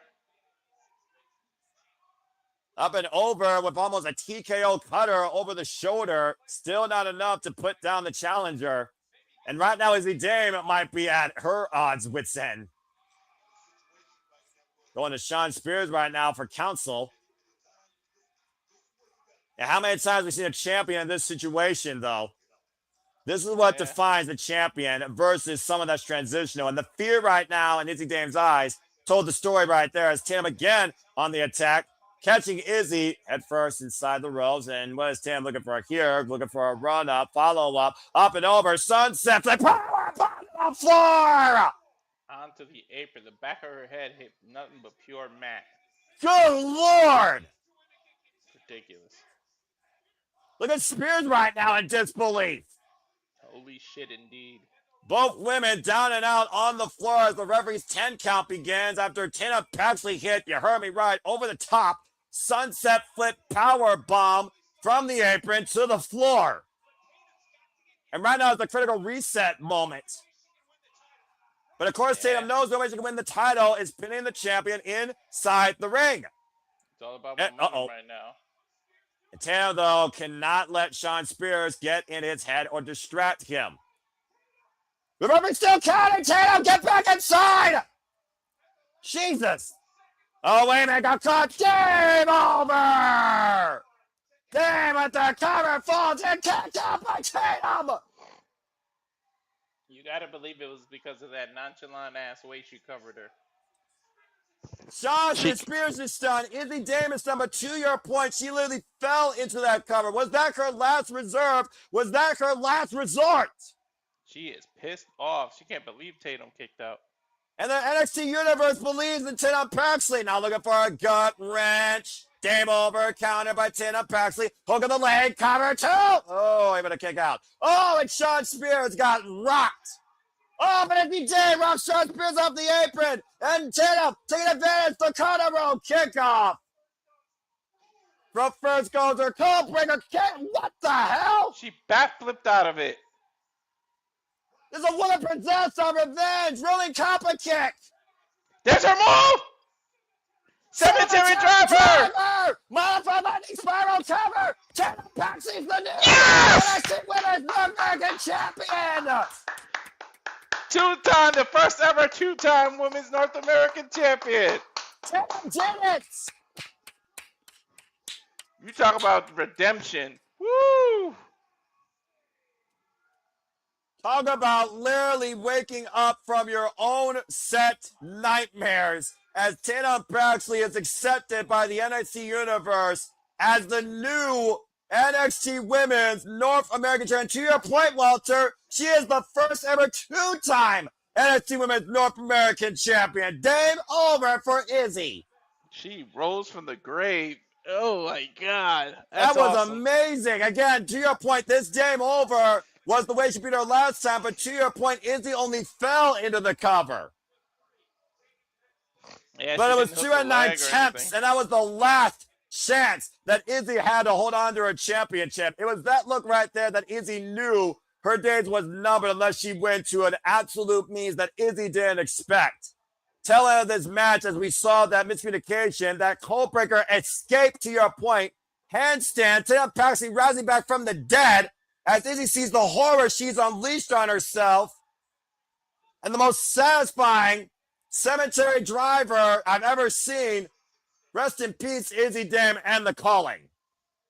She's accepted by the proper family, the NXT Universe. Izzy Dame learned exactly who the real Tatum Paxley is and now sees her with her title, the NXT Women's North American Championship. Congratulations to Tatum, Paxley. Way to redeem yourself. What a moment of vengeance and redemption, both found at the same time. Couldn't be happier for that young lady, honestly. She's got a notebook. Oh, it's time to switch gears, though. But there you see Kelani Jordan preparing for her first ever fight in the underground, entering Lola Vice's world will gymnastics overcome. As we see backstage, OTM was part of that brawl as we go to Blake Howard backstage. And so far, I am 3-0. 2-1.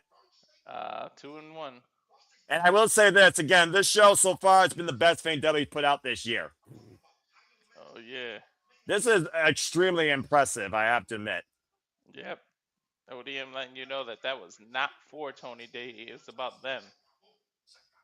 Well, I mean, hey, if you want to make a name for yourself, you need to make sure that your name's in the conversation. This team's been looking to get out of the mud by name since being part of NXT.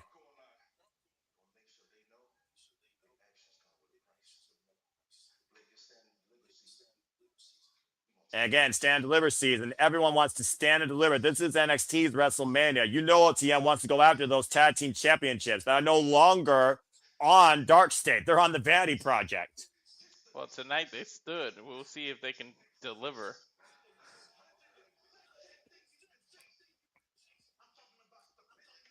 Stability, recognition. There's the key word. And gold.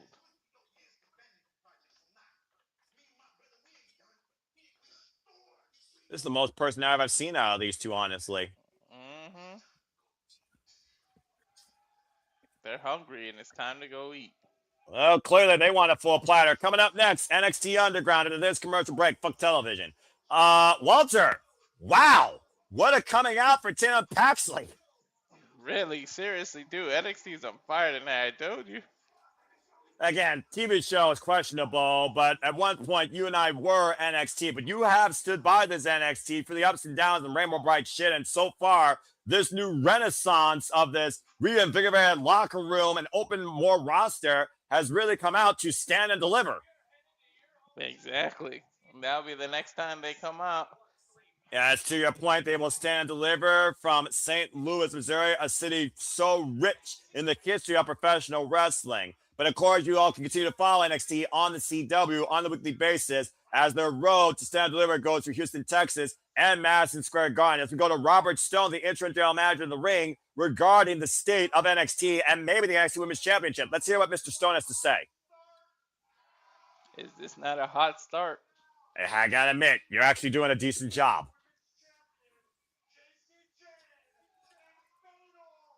He's introducing Fatal Influence. I will say this about a Fatal Influence. They have been the Fatal Influence of this NXT since Jessie Jane WTF'd us last year and won the NXT Women's Championship against Stephanie Valkyrie. Far more from just a second wheel. She has become the real deal, the face of NXT, and she's been that now for almost a year with the help of the newly added Lainey Reed and the current NXT Speed Champion, Fallon Henley. She's showing that it wasn't just a fluke, because I thought it was a fluke when she beat Steph. I may not like Jessie Jane, and this may not be my NXT, but I will not deny the dominance of presence and push that this division has had at the forefront with Fatal Influence. And later Reed adding to the ranks late last year has only made this trio even more stronger. Hell yeah. We, of course, saw Jessie Jane involved for the first time ever in the Women's Royal Rumble earlier this year. And, of course, we know that Thea Hill is now in the semifinals of the NXT Speed Tournament for Fallon Henry's Speed Championship, a title that, for somehow, some way, is more relevant than Jade Cargill and the SmackDown Women's Championship. As much as I hate to say it. Presented, defended, chased after, acknowledged. And Jessie Jane has been one hell of a champion. All right, well, I guess we're going to hear what the champion has to say. State of this union.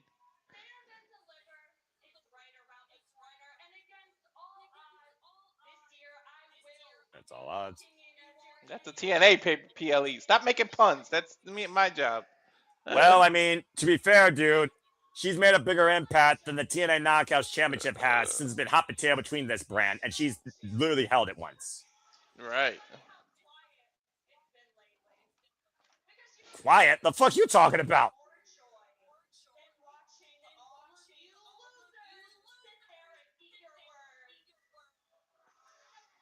I fucking hate you. Did she just call us loser or the women's locker room? I'm pretty sure everybody, because let's be honest, like I said, before she won that title last year, who was Jessie Jane but an extra? She was the third wheel, dude.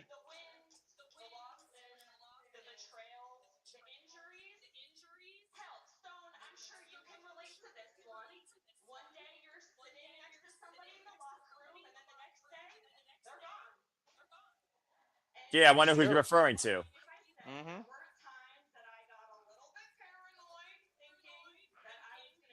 Yep. I mean, wow, she's being real right now, though.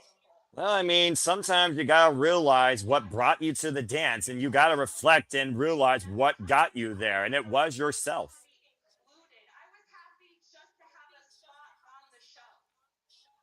Again, to your point, Walter, she was happy to just have a spot, but now she's the spotlight. Mm-hmm. She literally is going to headline, stand, and deliver for the women's division. There's no denying it now. And I couldn't see that 2 years ago.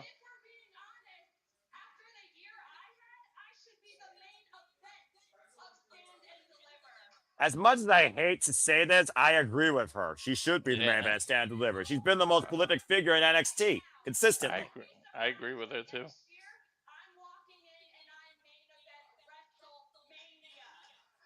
Now looking towards even further than that, to main event WrestleMania. All right, big aspirations. Hey man, you gotta have some confidence in yourself. Well, clearly she's found that confidence in herself as leading Fatal Influence since winning this title last year. Mm-hmm. Shoot, Fatal Influence has been some of the most prolific trios matches this NXT has ever seen. Mm-hmm. This incarnation of Fatal Influence, I mean.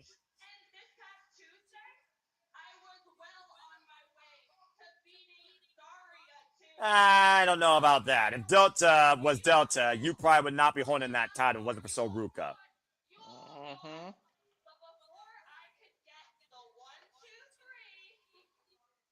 It's probably going to be a triple threat between those three. It makes the most sense.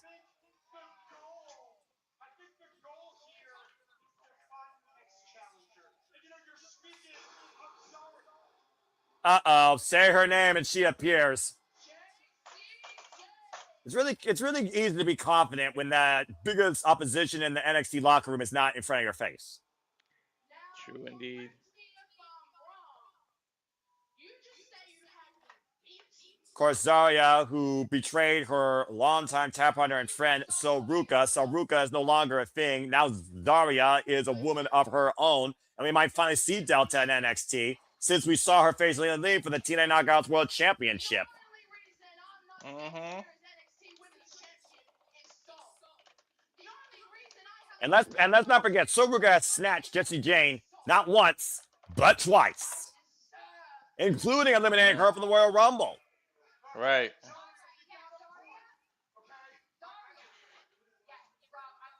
Souls X? Is that what her shirt say? Really? That's exactly what that says.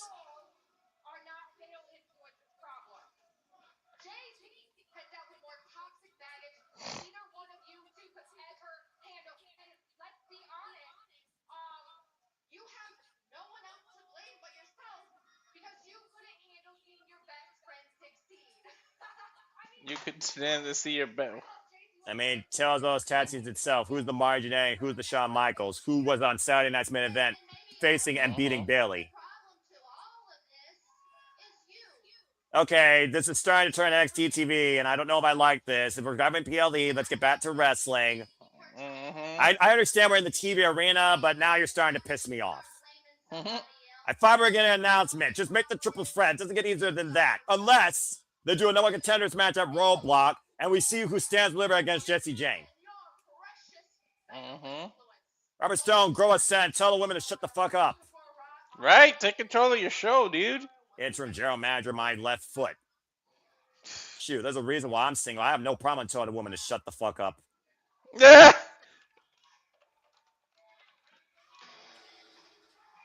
Well, now that we're finally done with this freaking wipeout, let's hang out with Soruka and have her join the party. Surf's up. Typical WWE segment. When did we change the channel to Monday Night Raw? Don't trigger me, bruv. Talking about wasting time. And here I thought this was on TakeOver level. Mm-hmm. I forgot. This is WWE NXT, not NXT. You They have to almost fooled me. You almost fooled They me. had to space some time between matches to get the Spend some underground time, set up. my ass. He could have did an interview from backstage. They're probably setting up the underground. Then do it on television on Tuesday night where none of these women are booked tonight. It's a TV segment. Fuck that shit. God bless it. Fucking hell. Nobody would know a pay-per-view that bit them in the rear end ass. Right? This is literally an opening segment for Tuesday night NXT. It's true. The opening segment. Can we just get to Mamacita versus Kelani, please? This entire time, they could have literally disassembled the ring. Right.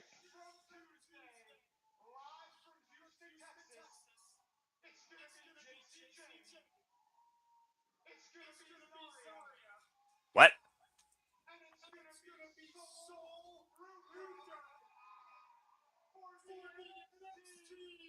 Is that the main event this coming Tuesday? Apparently. We knew that was coming. You could have just announced it without all this shit. Well, and now Fatal Influence with a 3-on-1 assault on Soruka, and Zarya not doing a thing about it.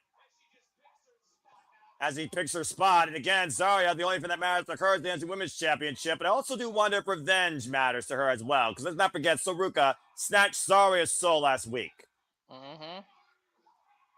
Well, every woman for themselves, apparently this Tuesday on NXT, up in the fireman's carry as Jessie Jane able to escape. Meanwhile, Soruka, snatched Zarya's soul after it found Hendry say Jessie Jane their knee strike run up by Lady Reed. Let's not forget, triple threat. There's no disqualification. Fatal Influence is free to get involved and call distraction. And if we see something like that on Tuesday night, Jessie Jane's going to stand and deliver this year for NXT's grandest stage. Well, that's 15 minutes of my life we're not going to get back, so we get a commercial break. Plus the commercial break, too. And again, I say, fuck television, and yep, it got again. Not my NXT! Fucking hell. This was never Black and Gold's problem. Anyway, as we got a commercial break, again, folks, to bring up the speed, yes, this coming Tuesday in Houston, Texas, fuck Roadblock or Stand Deliver. Hell, when it's surprised to run it back. Then again, what happened last night was probably did get a surprise change because WTF is on the formula of WWE lately, right? We're just ripping the script and put whatever we want on the marquee by name power. Apparently, Walter, it's going to be Jessie Jane versus Zarya versus Soruka in a triple threat match for the NXT Women's Championship this coming Tuesday on NXT. Yep, apparently. Well, place your bets, folks. Who's going to stand delivered? Does this match get run back, thrown out? Does this become a clusterfuck? Let your thoughts be known for the NXT Women's Championship. Speaking of championships, for those that don't know, last night on Friday Night SmackDown, it was Cody Rhodes versus Drew McIntyre for the WWE Championship. And the American Nightmare will now stand deliver on the grandest stage against the Viper, Randy Orton, as Cody Rhodes is the new undisputed WWE Champion. Again. And who called it? Are you? Mm-hmm. I knew where they were going the whole time. It's kind of obvious. Well, you know, you're hoping for Nick Aldis versus Drew McIntyre. You got Jacob Fatu saying Drew did it. Jacob Fatu's got to be part of WrestleMania. Randy Orton and Cody Rhodes. Fatu or Drew or Randy Orton and Cody Rhodes, longest legacy since 2008. You have to write the closing chapter of that story. It is what it is in WWE land. But, you know, it is what it is. Anyway. He's going off to film Highlander anyway, so. Yeah, I suppose that's true. In other wrestling news, again, I encourage you to follow Pro Wrestling Eve on YouTube and watch Wrestle Kingdom 8 tomorrow. That is 12:30 p.m. Eastern Standard Time, exclusively for members, as you can see. And also, I just learned today, Will and I are going to be defending the TBS Championship against Nina Samuels, one of the most prolific Pro Wrestling Eve wrestlers on that roster. Of course, Sapphire beats on Asume. Siri defends the International Women's Championship against Alex Windsor. Chris Statlander defends the Even National Championship against the returning Dakota Kai to wrestling, aka Charlie. Harley Cameron is about to try and take the head off a cunt against Mira Blair. By the way, Walter, that's what they literally said in the promo. You got to go see the promo. It was fucking hilarious. Mia Yamashita, Jamie Hayter, and so many others in the Sun Def 16. First pinfall submission gets a chance at any championship in Pro Wrestling Eve in this over-the-top rope crazy combination battle royal. And Session Martinez looks to restore Eve to former glory, taking the Eve Championship from Rico in the main event. Look at all these matches, by the way, folks. Every match, considering International Women's Weekend, are different internationalities across the board. None of them are from the same country on both sides of the marquee. I love this fucking card. Again, folks, that's Wrestle Kingdom 8, Pro Wrestling Eve YouTube for members only, 12:30 p.m. Eastern Standard Time tomorrow. Please watch it. You will never see something more wild for women's wrestling than Pro Wrestling Eve, I assure you. And of course, speaking of women's wrestling, as I talked about, stay tuned for our interview with Kyle McKenna, 11 p.m. Eastern Standard Time, as we continue covering the talent of Paul Mania. And of course, if you haven't already, get your tickets for Paul Mania, of course, in Las Vegas via the Everbright League at Ed in San Antonio's X. There you see the card. So many names you know versus other names you will learn to know are on this card, including the two: Rachel Leigh, Leva Bates, Sue Young, Heather Land, of course, the announcer, Brittany Blake, Shotzi Blackheart, Danny Mo, who was just in Pro Wrestling Eve, by the way, Sasha McKenzie, and so many others. That and so much more at Paul Mania, April 15th, the kickoff to WrestleMania week for all the wrestling. Las Vegas week for wrestling, or WrestleMania. And of course, speaking of wrestling, the Mecca of sports entertainment, Madison Square Garden, will play host to NXT Tuesday, March 31st at Roadblock, the final stop before NXT stands and delivers. We go backstage now to Charlie Dempsey, part of the No Quarter Catch crew. And what? This No, this actually makes sense. He needs to join them for real. It would just make total sense. There's one thing that doesn't make sense on this screen, if you know what I mean, Walter. And I'm trying my best to not. I know. The title being on the wrong person. excuse me while I go throw up. No more TNA!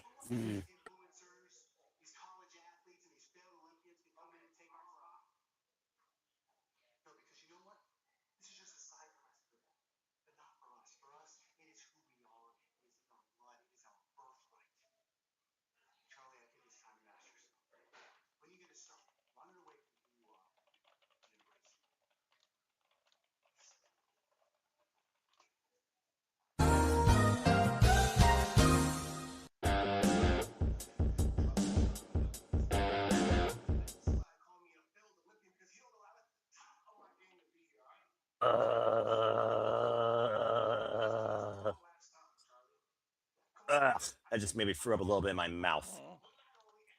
Anyway, moving on. Again, speaking of other things, wrestling, stay tuned for Battle Bracket Breakdown at the end of the New Japan Cup that's currently going on right now. If you haven't already, subscribe to our Shineon Pro Wrestling correspondent, Battle for Wrestling, our Canadian friend, Ash. I'm going to see if I can coordinate with her, of course, for a preview of the finals to continue the New Japan Cup coverage continues forward. Stay tuned for more on her channel for that.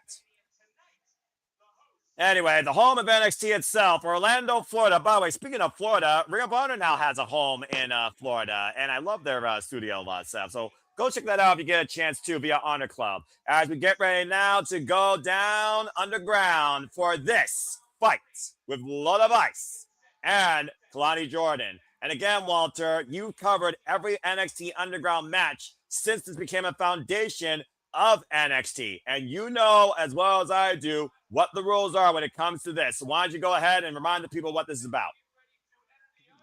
The only two ways you can win are literally getting knocked the F out or submission.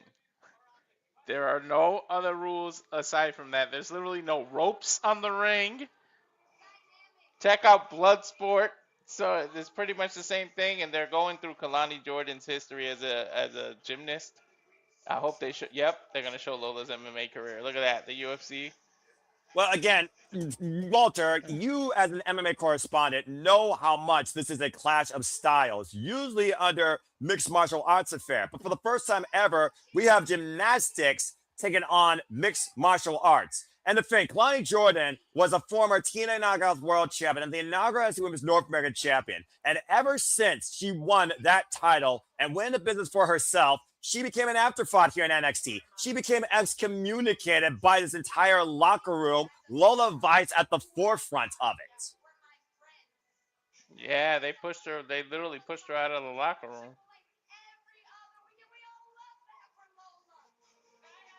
And of course, Lola Vice, your mamacita, who has become one of the biggest trailblazers in NXT, now one half of the Triple A Mixed Tag Team Champions alongside Mr. Iguana, stood strong for NXT at NXT Showdown that night.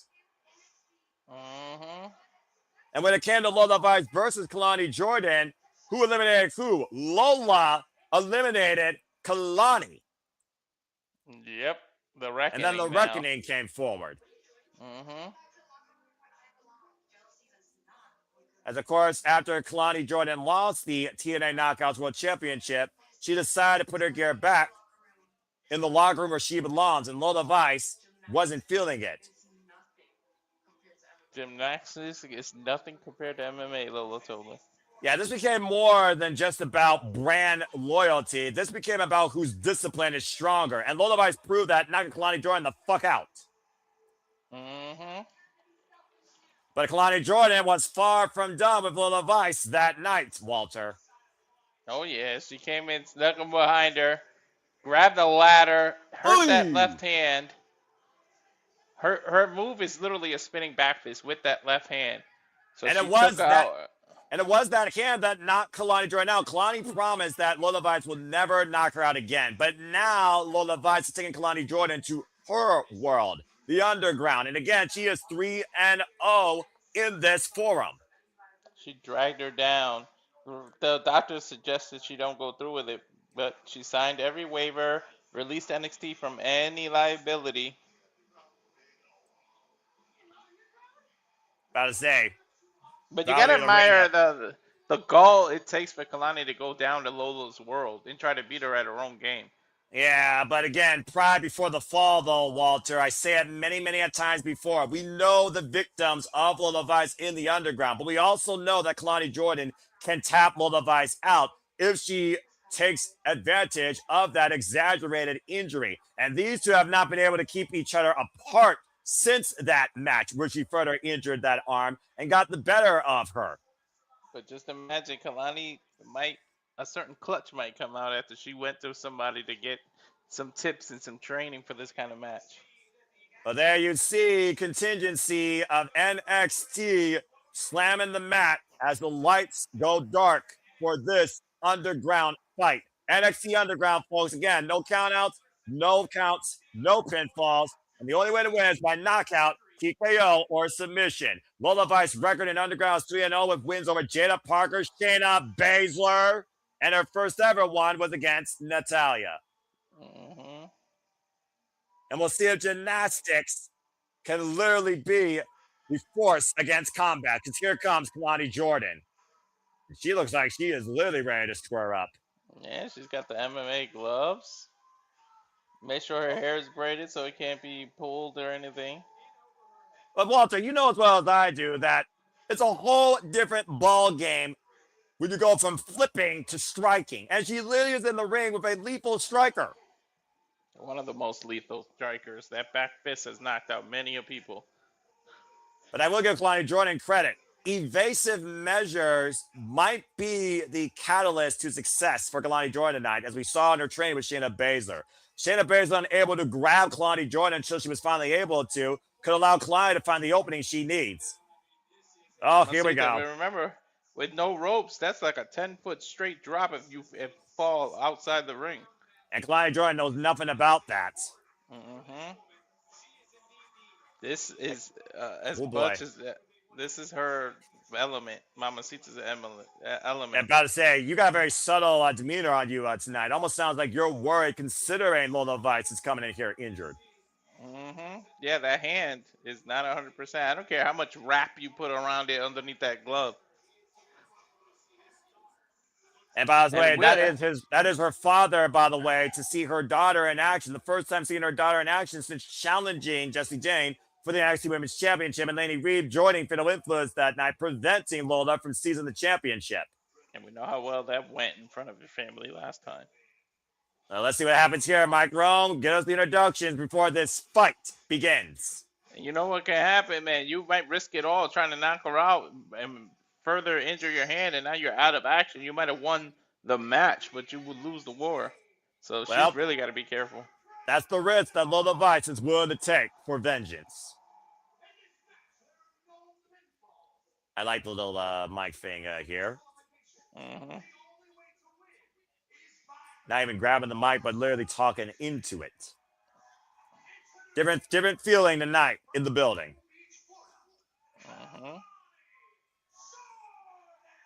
Kelani Jordan, as I said, this is her underground debut, but the last time she faced the Levi's woman in a wrestling match, she tapped her out.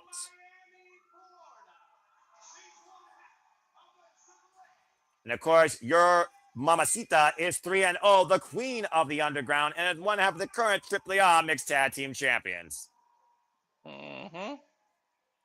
Little sister versus big sister here. Little sister versus big sister here, it looks like, when it comes to these two in this locker room. Bro, look at the look on both their faces.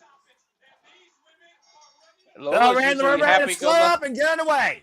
Dude, Lola's usually happy-go-lucky, nice, smiling. She is serious right now. She's all one-handed, immediately goes for an armbar. Here's your Katami, but again, the wrist lock here. And again, Walter, to your point, Kelani Jordan knows she can make Lola Vice tap out. Lola knows she can knock out Kelani Jordan, but can she knock her out with that compromised hand? That's the X factor here.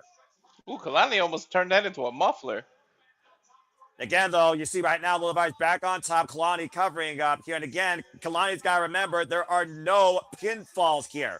Right now, trapped in the triangle, but again, you see the way that the left core of Lola was exposed to Kelani taking advantage. Now pressing the right hand down, trying to damage the right hand. Lola tried to do a combination of a triangle armbar.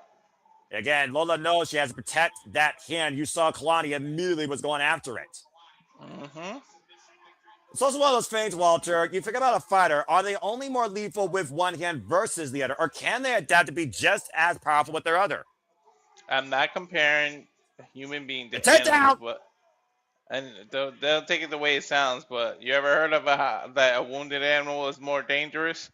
That could be the truth, man. When you're wounded and you got to protect something, you can be more dangerous. Nice submission game by Kelani. Shayna's really been teaching her some stuff. Well, considering Shayna Baszler was a student of Josh Barnett, the pioneer of friggin' Bloodsport, you're going to go see live in Las Vegas. Whoa! Look for that spinning back fist. Now go over those spinning kicks. The fastest strikes in NXT belong, of course, to Lola Vice. Kelani now trying to go to the outside. And right now, Kelani grabbing that hand. And uh-oh.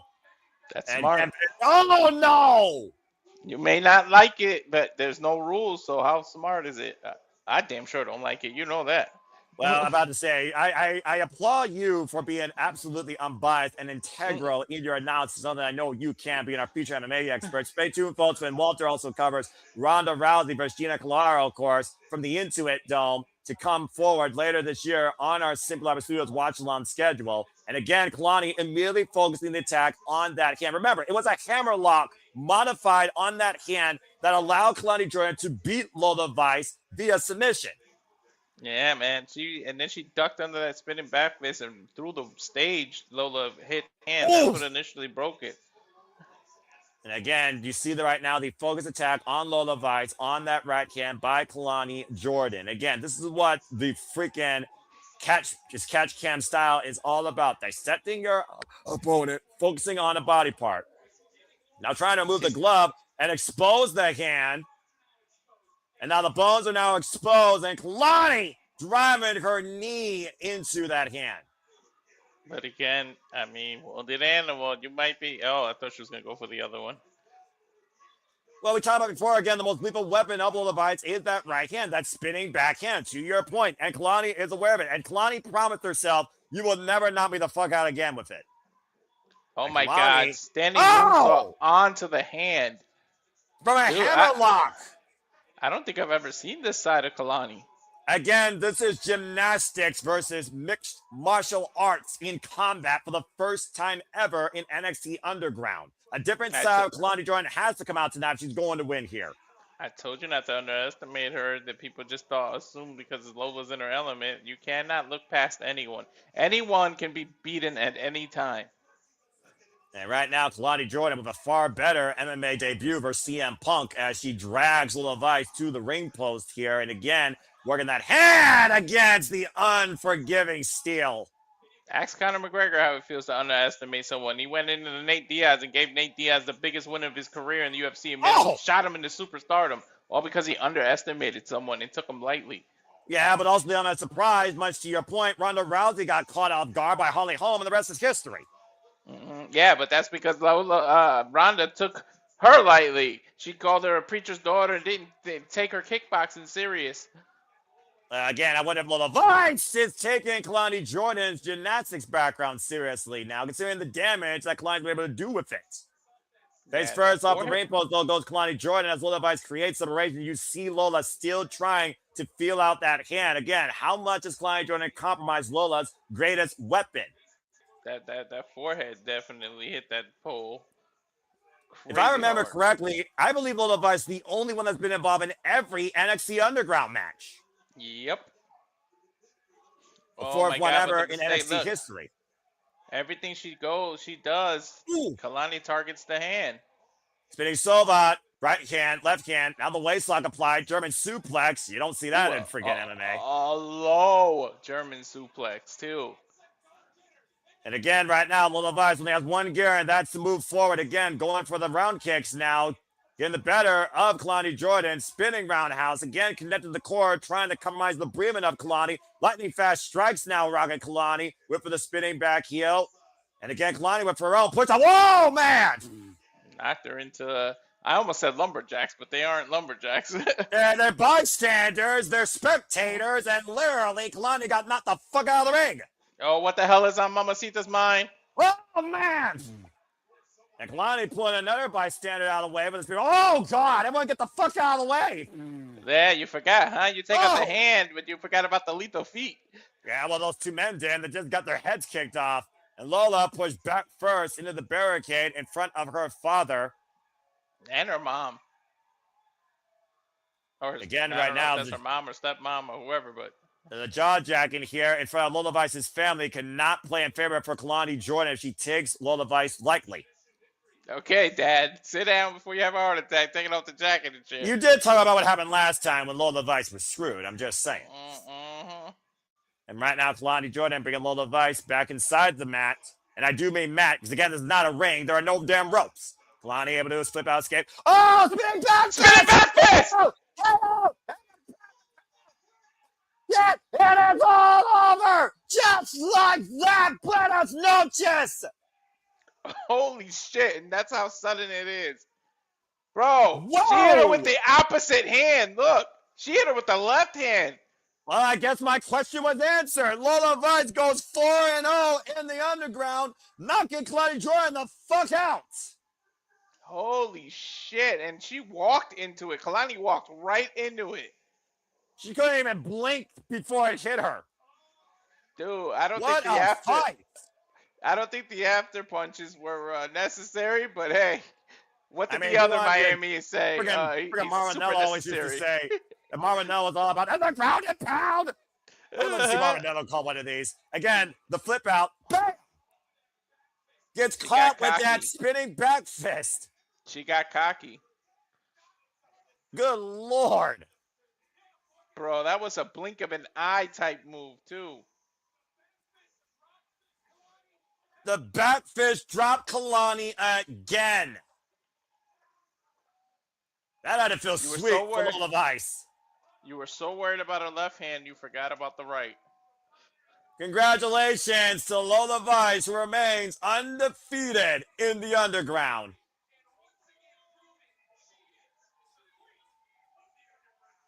All hail the Damn. queen. Damn. Don't blink. You might miss it. Holy shit. Walter, I think to your point, actually, that wasn't the left hand. That was the compromised right. And the fact of the matter was it wasn't covered up by a glove. Even with the damage done to it, that was still exposed, blown up on contact. Lola legit knocked Kelani the fuck out again.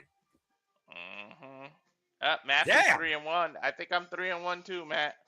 I am 4-0, so I'm very happy with myself. Despite the fact they gave me a TV segment, as we got another commercial break, fuck television. Well, congratulations to Lola Vice, who remains the queen of the underground, undefeated. Well, folks, on a show that literally has been one of the better wrestling PLEs under the WWE branding, we saw the Galama, Blake Monroe, provide a 24-karat assault on Jaida Parker and beat her in a street fight. Dion, Lennox, and Tony D fought up and down Orlando, Florida, in and out of NXT's ring, as Tony D got the better of Dark State's mercenary, at least for the time being. We saw what happened when Izzy Dame plays with Tina Paxley's emotions after Tina realized who she is and who she doesn't need to be by her side, as Sam Pez became the new NXT Women's Thornberg champion tonight. And Walter, you just got to call your mama Sita, not Klein, drawing the fuck out as combat sports overcomes gymnastics in its first ever clash of styles in the underground. Yep. NXT's been on fire aside from that damn segment. Yeah, I will say that as we go back to our regularly scheduled, foundation of color and background sorts. Again, though, thank you to the folks that have been tuning in to our coverage of NXT Background. I hope that you enjoyed so far. Please like, subscribe, comment, tell a friend. Again, we do this for all the biggest shows. PS favorites for WWE, NXT, AEW, ROH, TNA, HOG, GCW, and other independent promotions included. As, of course, we get ready for our main event for the NXT Championship. Absolute Ricky Saints goes one-on-one with Joe Hendry, but it looks like Ricky Saints might have enlisted some help with all ego behind it. And we also know how much Ricky Saints has had the Vanity Project also back him up. In fact, Joe Hendry's first defense was against one member of the Vanity Project. Let's forget. And again, Walter, it's always a pleasure covering wrestling with you. I look forward, of course, to covering AEW Revolution with you. Again, both as next weekend, Sunday, the first pay-per-view of the All Elite calendar year for 2026. The match card already has the Young Bucks on FTR for the AEW Tag Team Championships. Chris Statlander goes one-on-one with Fetlob for the AEW Women's World Championship in a 2-out-of-3 falls match. Who's the most dangerous man in AEW? Brody King and Swerve Strickland go one-on-one for the first time ever to find out. Be fucking nuts. I'm so jealous JJ gets to go in person. Yeah, I'm about to say, I'm fucking jealous of that man, but I hope he has an incredible time at his first All Elite preview experience. Bandito goes one-on-one with Andrade Elo for the first time ever, as Bandito has always been a fan that looked up to La Sombra, and this match, Walter, could literally have Ring of Honor World Championship implications.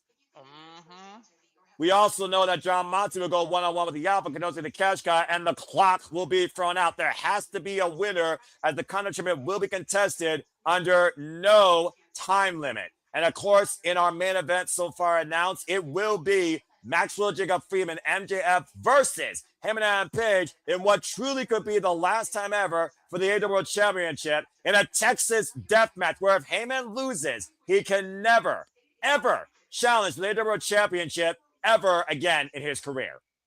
Damn, MJF didn't get his wish. He said, Tony Khan, get your scrawny ass out of here and change his stipulation. Well, we all knew that wasn't going to happen. I guarantee you that.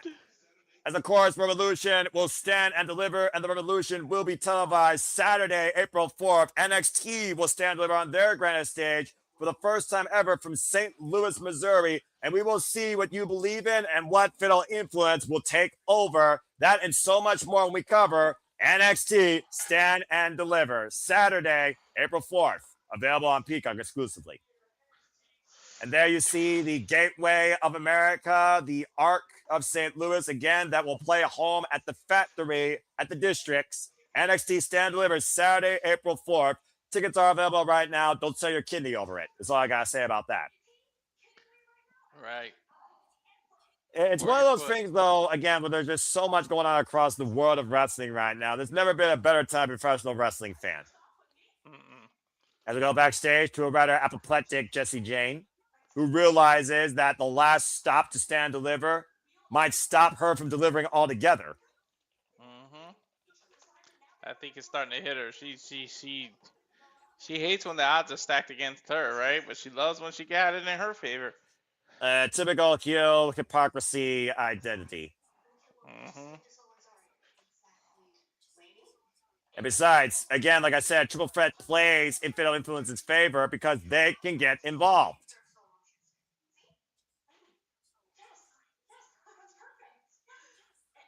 And it looks like that Fatal Influence is trying to neutralize one of the influences in this match. And as we also know, Wen Sinclair or Fiakel will be the next challenge in the Fallon Henry Speedometer Sticker Championship. Mm-hmm. I still can't believe that title has more character, more relevancy, more challengers, and more importance than Jade Cargill and the SmackDown Women's Championship. That's pathetic. I never thought of that title about anything, but they're actually doing a pretty good job with it. I fucking hate that. Anyway, Tuesday, March 17th, as we talked about, Triple Threat and Women's Championship, Soruka, Jessie Jane, and Zarya. And of course, this coming Tuesday, Walter, Tournament Finals. Fiakel or Wen Sinclair, one of these two has found Henry for the Speedometer Championship. The finals this Tuesday on NXT. And we also will see 3 random men also in line for the Speed Championship. Troy, Legacy, and Eli Knight. Again, I don't watch the NXT. I don't know nothing about those 3 men. Troy's the former champion. Oh, isn't he the Booker T's LFG guy that won the damn season or whatever? Yeah. Who the fuck cares? He just lost the title. Okay, so he's even more relevant. Good to know. But again, what a wild night. 90% of an excellent show tonight that we have seen here at Vengeance Day as we prepare for our main event for the NXT Championship. Joe Hendry, Ricky Saints, one of these two will absolutely make us believe that they will indeed stand and deliver in St. Louis. Who will be champion on the road to stand and deliver? The fact that Joe Hendry has his own DLC in W2K26 is all you need to know about this match. I'm just saying. This is only his second defense. And of course, Joe Hendry's been working 15 years for this moment. After we saw the unthinkable with the ruler leaving the NXT title in the ring. And for the first time since 2015, the NXT Championship was contested in a ladder match. Put that in perspective, Walter. That was NXT Arrival when we first saw the title in a ladder match. 6-pack challenge, was it? Was it the 6-pack challenge? I think it was literally just, and it was Adrian Neville that won that night. You're absolutely correct. Mm-hmm. That is wild when you think about it. Hell yeah. And of course, as I talked about before, Ricky Saints was previously NXT champion before Obafemi took it from him at Deadline after Ricky Saints beat Obafemi at No Mercy, truly became a traditional champion. But it was Joe Hendry at the top of the ladder looking high above as Ricky Saints looked in pain from below as Joe Hendry seized the title. And Booker T started butchering his song. Good Lord Almighty. You know, this just goes to show that Booker T, you don't need to MC everything. I'm just saying. God. And of course, everybody believes in Joe Hendry. As we saw, Ricky Saints and Joe Hendry were a hand away from disaster and destiny in that ladder match. Again, I'm always going to support Joe Hendry, all right? Always. And think about last year, what Joe Hendry accomplished getting to that spot. A WrestleMania match and moment as the TNA World Champion. Entering TNA World Champion in the Royal Rumble. And then becoming an NXT superstar and shortly in his NXT career seizing the title. But Ricky Saints could not stand it. Ricky Saints showed his jealousy real early.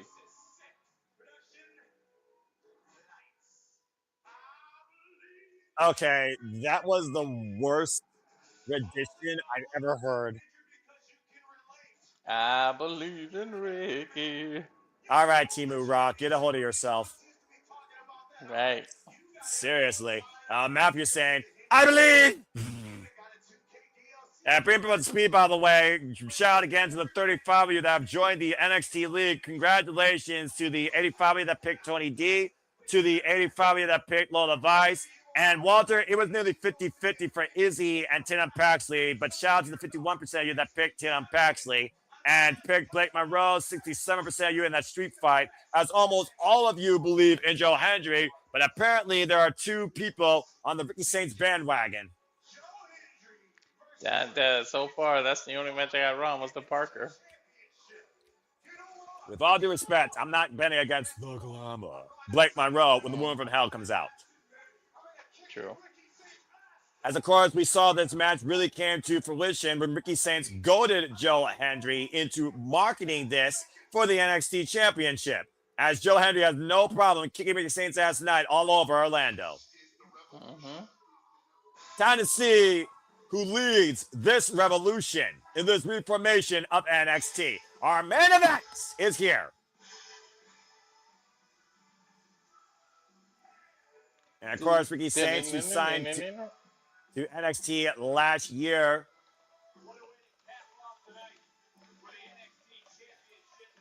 And there you see, of course, the challenger, as I said, previous NXT champion, who beat, of all people, the ruler, Obafemi, for his title. You almost wondered, though. Yeah, I'm about to say, though, but you also saw, like you said earlier, Walter, Ricky Saints enlisted maybe some insurance for tonight in all ego Ethan Page at his worst point of his life. Yeah, but can you really trust that selfish son of a bitch? Can you trust either of them? I will say this, Ricky Saints has all the tools to be the guy in NXT, but I believe that Joe Hendry won this title for a reason, and clearly Ricky Saints does not.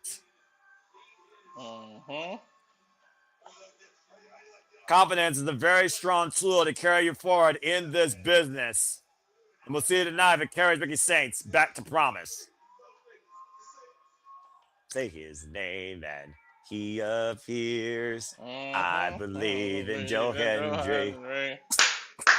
I believe in Joe Hendry. Okay, that's all you're going to get. Always with Joe Hendry. Tokyo, you stop it. You stop it. Mexico. All right, fuck it.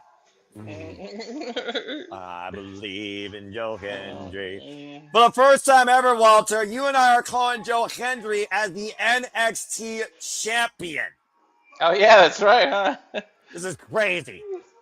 The man that reached his genesis last year in January finds himself this year. Oh my God, Booker T. Finds himself this year in March looking to stand and deliver for NXT. I can't with Booker T, Walter. I can't. Good Lord. If a song never needed an MC more than this one, someone tell me in the chat. The man that was once the biggest critic to Joe Hendry became the biggest fanboy of Joe Hendry when he seized the NXT championship. I'm just going to let Booker T do his thing here because even Walter right now, his silence speaks volumes. Yeah, Mike Rome, please give us the introductions to this match and shut Booker T up. Please, because he's messing it up for us. How do you mess up that entrance? I'd rather hear you drunk sing Joe Hendry's music than freaking Booker T Silver. Right? Anyway, God. Believe it or not, folks, this is Ricky Saints' 6th NXT title match, 3rd time as challenger. 50-50, 3 times as champ, 3 times as challenger. That's crazy. And it goes to show again how much Ricky Saints has seized opportunity since being part of NXT. Meanwhile, Joe Hendry won a 7-man ladder match to become the face of NXT that we believe in. And has been champion now for 32 days. And there you see the cornerstone of the Black and Chrome, the WWE NXT Championship. Joe Hendry is the 31st champion in this brand's illustrious history, going all the way back to what much Walter talked about earlier. Adrian Neville, who won in a ladder match in 2015, and the first ever NXT champion, Seth freaking Rollins back in 2012 when this brand was first created. I guess Booker believes. Yeah, it's amazing how much checks and championships make somebody less of a hypocrite.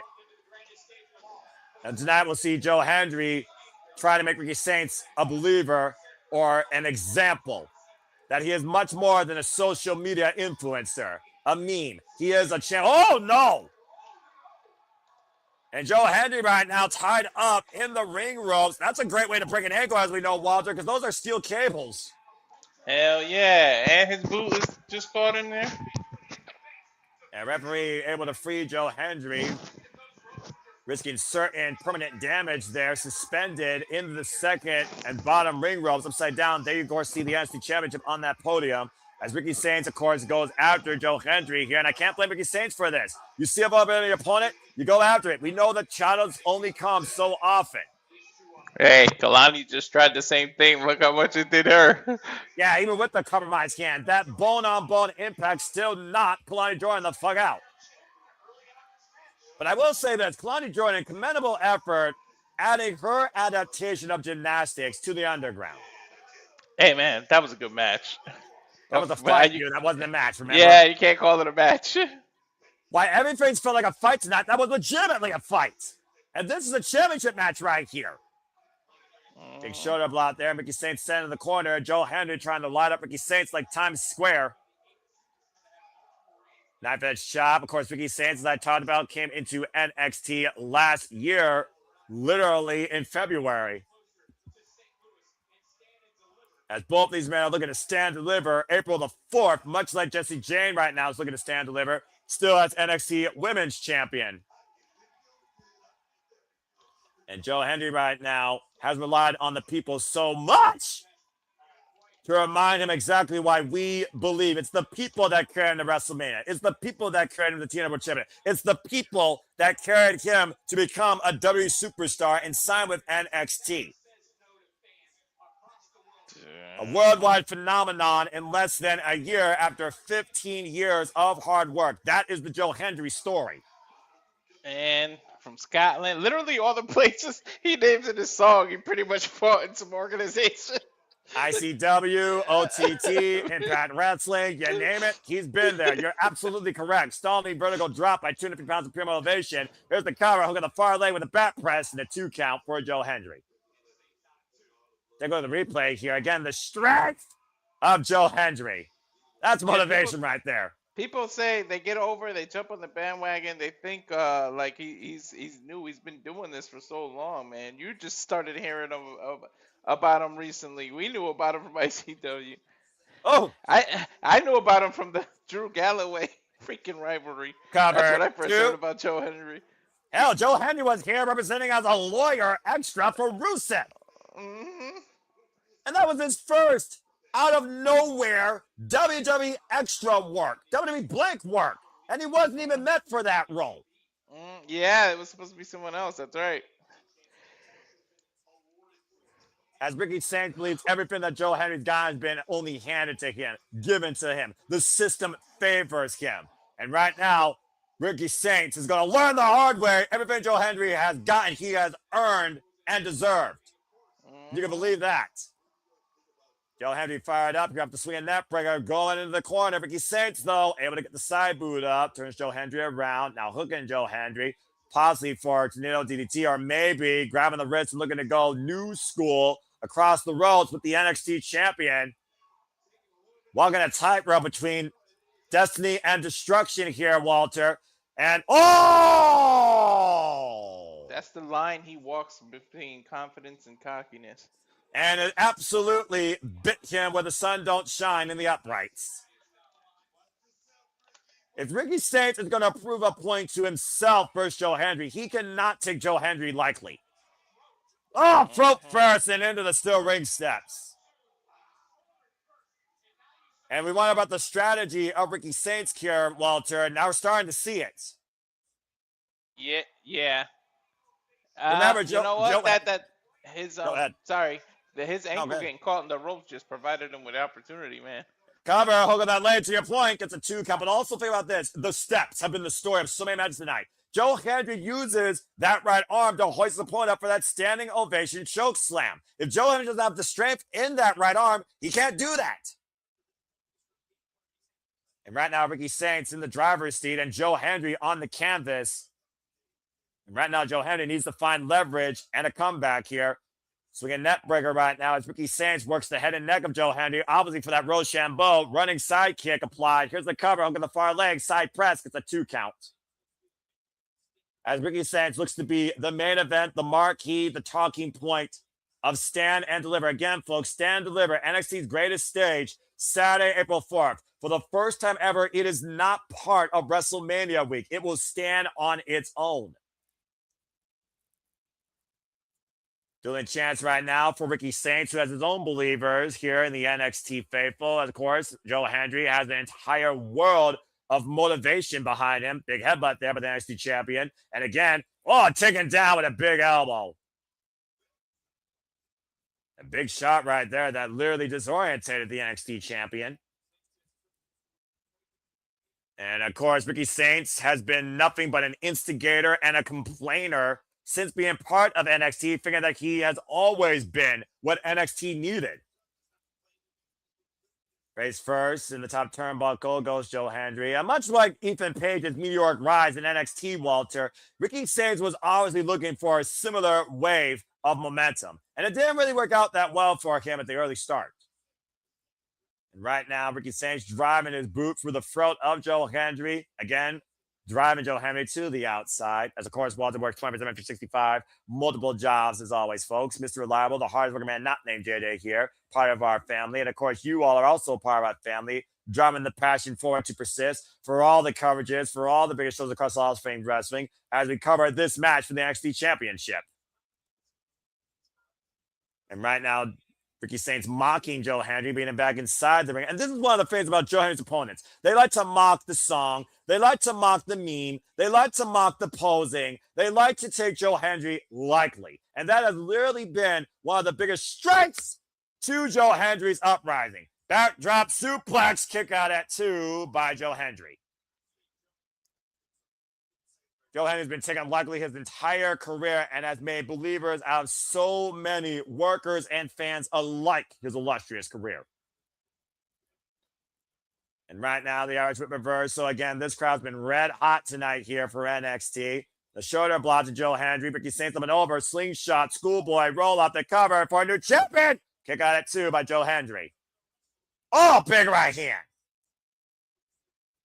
And right now, driven face first in the second turnbuckle goes the champion. Ricky Saints again looking for some extra offense here. Shotgun baseball slide drop kick. Got right in the jawline is the cover. Hook of the arm and leg. It's a 2 count. Smart move by Ricky Saints grabbing the outside arm and leg to prevent Joe Hendry from getting a rope break.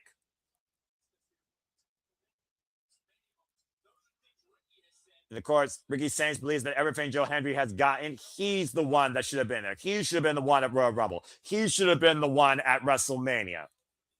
Well, the family, though, might have been more correct in Ricky Saints' mindset when it comes to the fact that you will just end up eventually nothing more than Cody Rhodes' errand boy carrying his bats. Cody Rhodes now the new 3-time WWE Undisputed Champion. And Ricky Saints mocking Joe Hendry with a faraway slam kip up and posing. Trying to one-up Joe Hendry at every turn. And Joe Hendry a spear. Spear and a half. As Joe Hendry starts to rise up. Again, do you believe the audience believes? And right now, Joe Hendry getting the better of Ricky Saints with this exchange. Irish Whip reversal. Saints off the ropes. And you were saying? Sorry. No, you're good. I was talking to my kid. Four-way slam by Joe Hendry. And a kip up by the original. And... Wait for it. Wait for it. Wait for it. We believe! Ooh, he didn't even do it. He was too focused. Back elbow strike. Well, again, Joe Hendry's been very focused on Ricky Saints, who's assaulted him on numerous occasions, including the parking lot. And the strength of Joe Hendry with the release power bomb. This could be the moment. Hook in the front leg. Cover kick out at 2 by Ricky Saints. Whoa. Look at the deadlift. That was a deadlift right there, man. Yeah, and look at the way Ricky kicked out. He doesn't have a lot of energy left. And Lala's been taking out both these men here so far in tonight's main event at NXT Vengeance Day. And of course, Ricky Saints, former NXT North American champion as well, let's forget, who lost that title to Ethan Page. And again, he talked to Ethan Page earlier, trying to make a deal with him. If you help me, I will make sure you get a shot at the title, but also you could possibly become a two-time NXT North American champion. And does Ethan Page care more about that title, or does he care about the NXT title at this point? Both titles he's very familiar with. Backslide attempt to account by Ricky Saints, the roll through by Joe Hendry, though. And again, Ricky catching Joe Hendry up in the fireman's carry. And crash! Cover! Lateral press kick out at two by Joe Hendry. Transitioning now. He's got to be thinking in the back of his head, if he doesn't win tonight, where does he go from here? Because, it's almost like title is all or nothing for him. And look at Ricky Saints right now going all or nothing in this crossface with the S-script change now, covering up the bridging of the nose of Joe Hendry, trying to come out his breathing and his vision. Now maintaining control of the head. Front face lock applied right now by Ricky Saints. Different submissions here. Now a guillotine applied. And literally trying to wear down Joe Hendry. If Joe Hendry collapses, we might have a new NXT champion. That guillotine wears on your neck, and not only that, Ricky Saints weighs 210 pounds, and Joe Hendry just had to pick all his weight up on his neck right there. That's why he collapsed. Joe Hendry's training right now, referee in third position. If the arm goes down, we got a new champion, Joe Hendry right now. We still believe he can win this match here, refusing to die tonight at Vengeance Day, seeing his own vengeance where he stands deliver, hugging up Ricky Saints, Starlight vertical drop suplex. Incredible resilience there by Joe Hendry. That has been the MO of his career. Defiance. And he was once in defiant wrestling.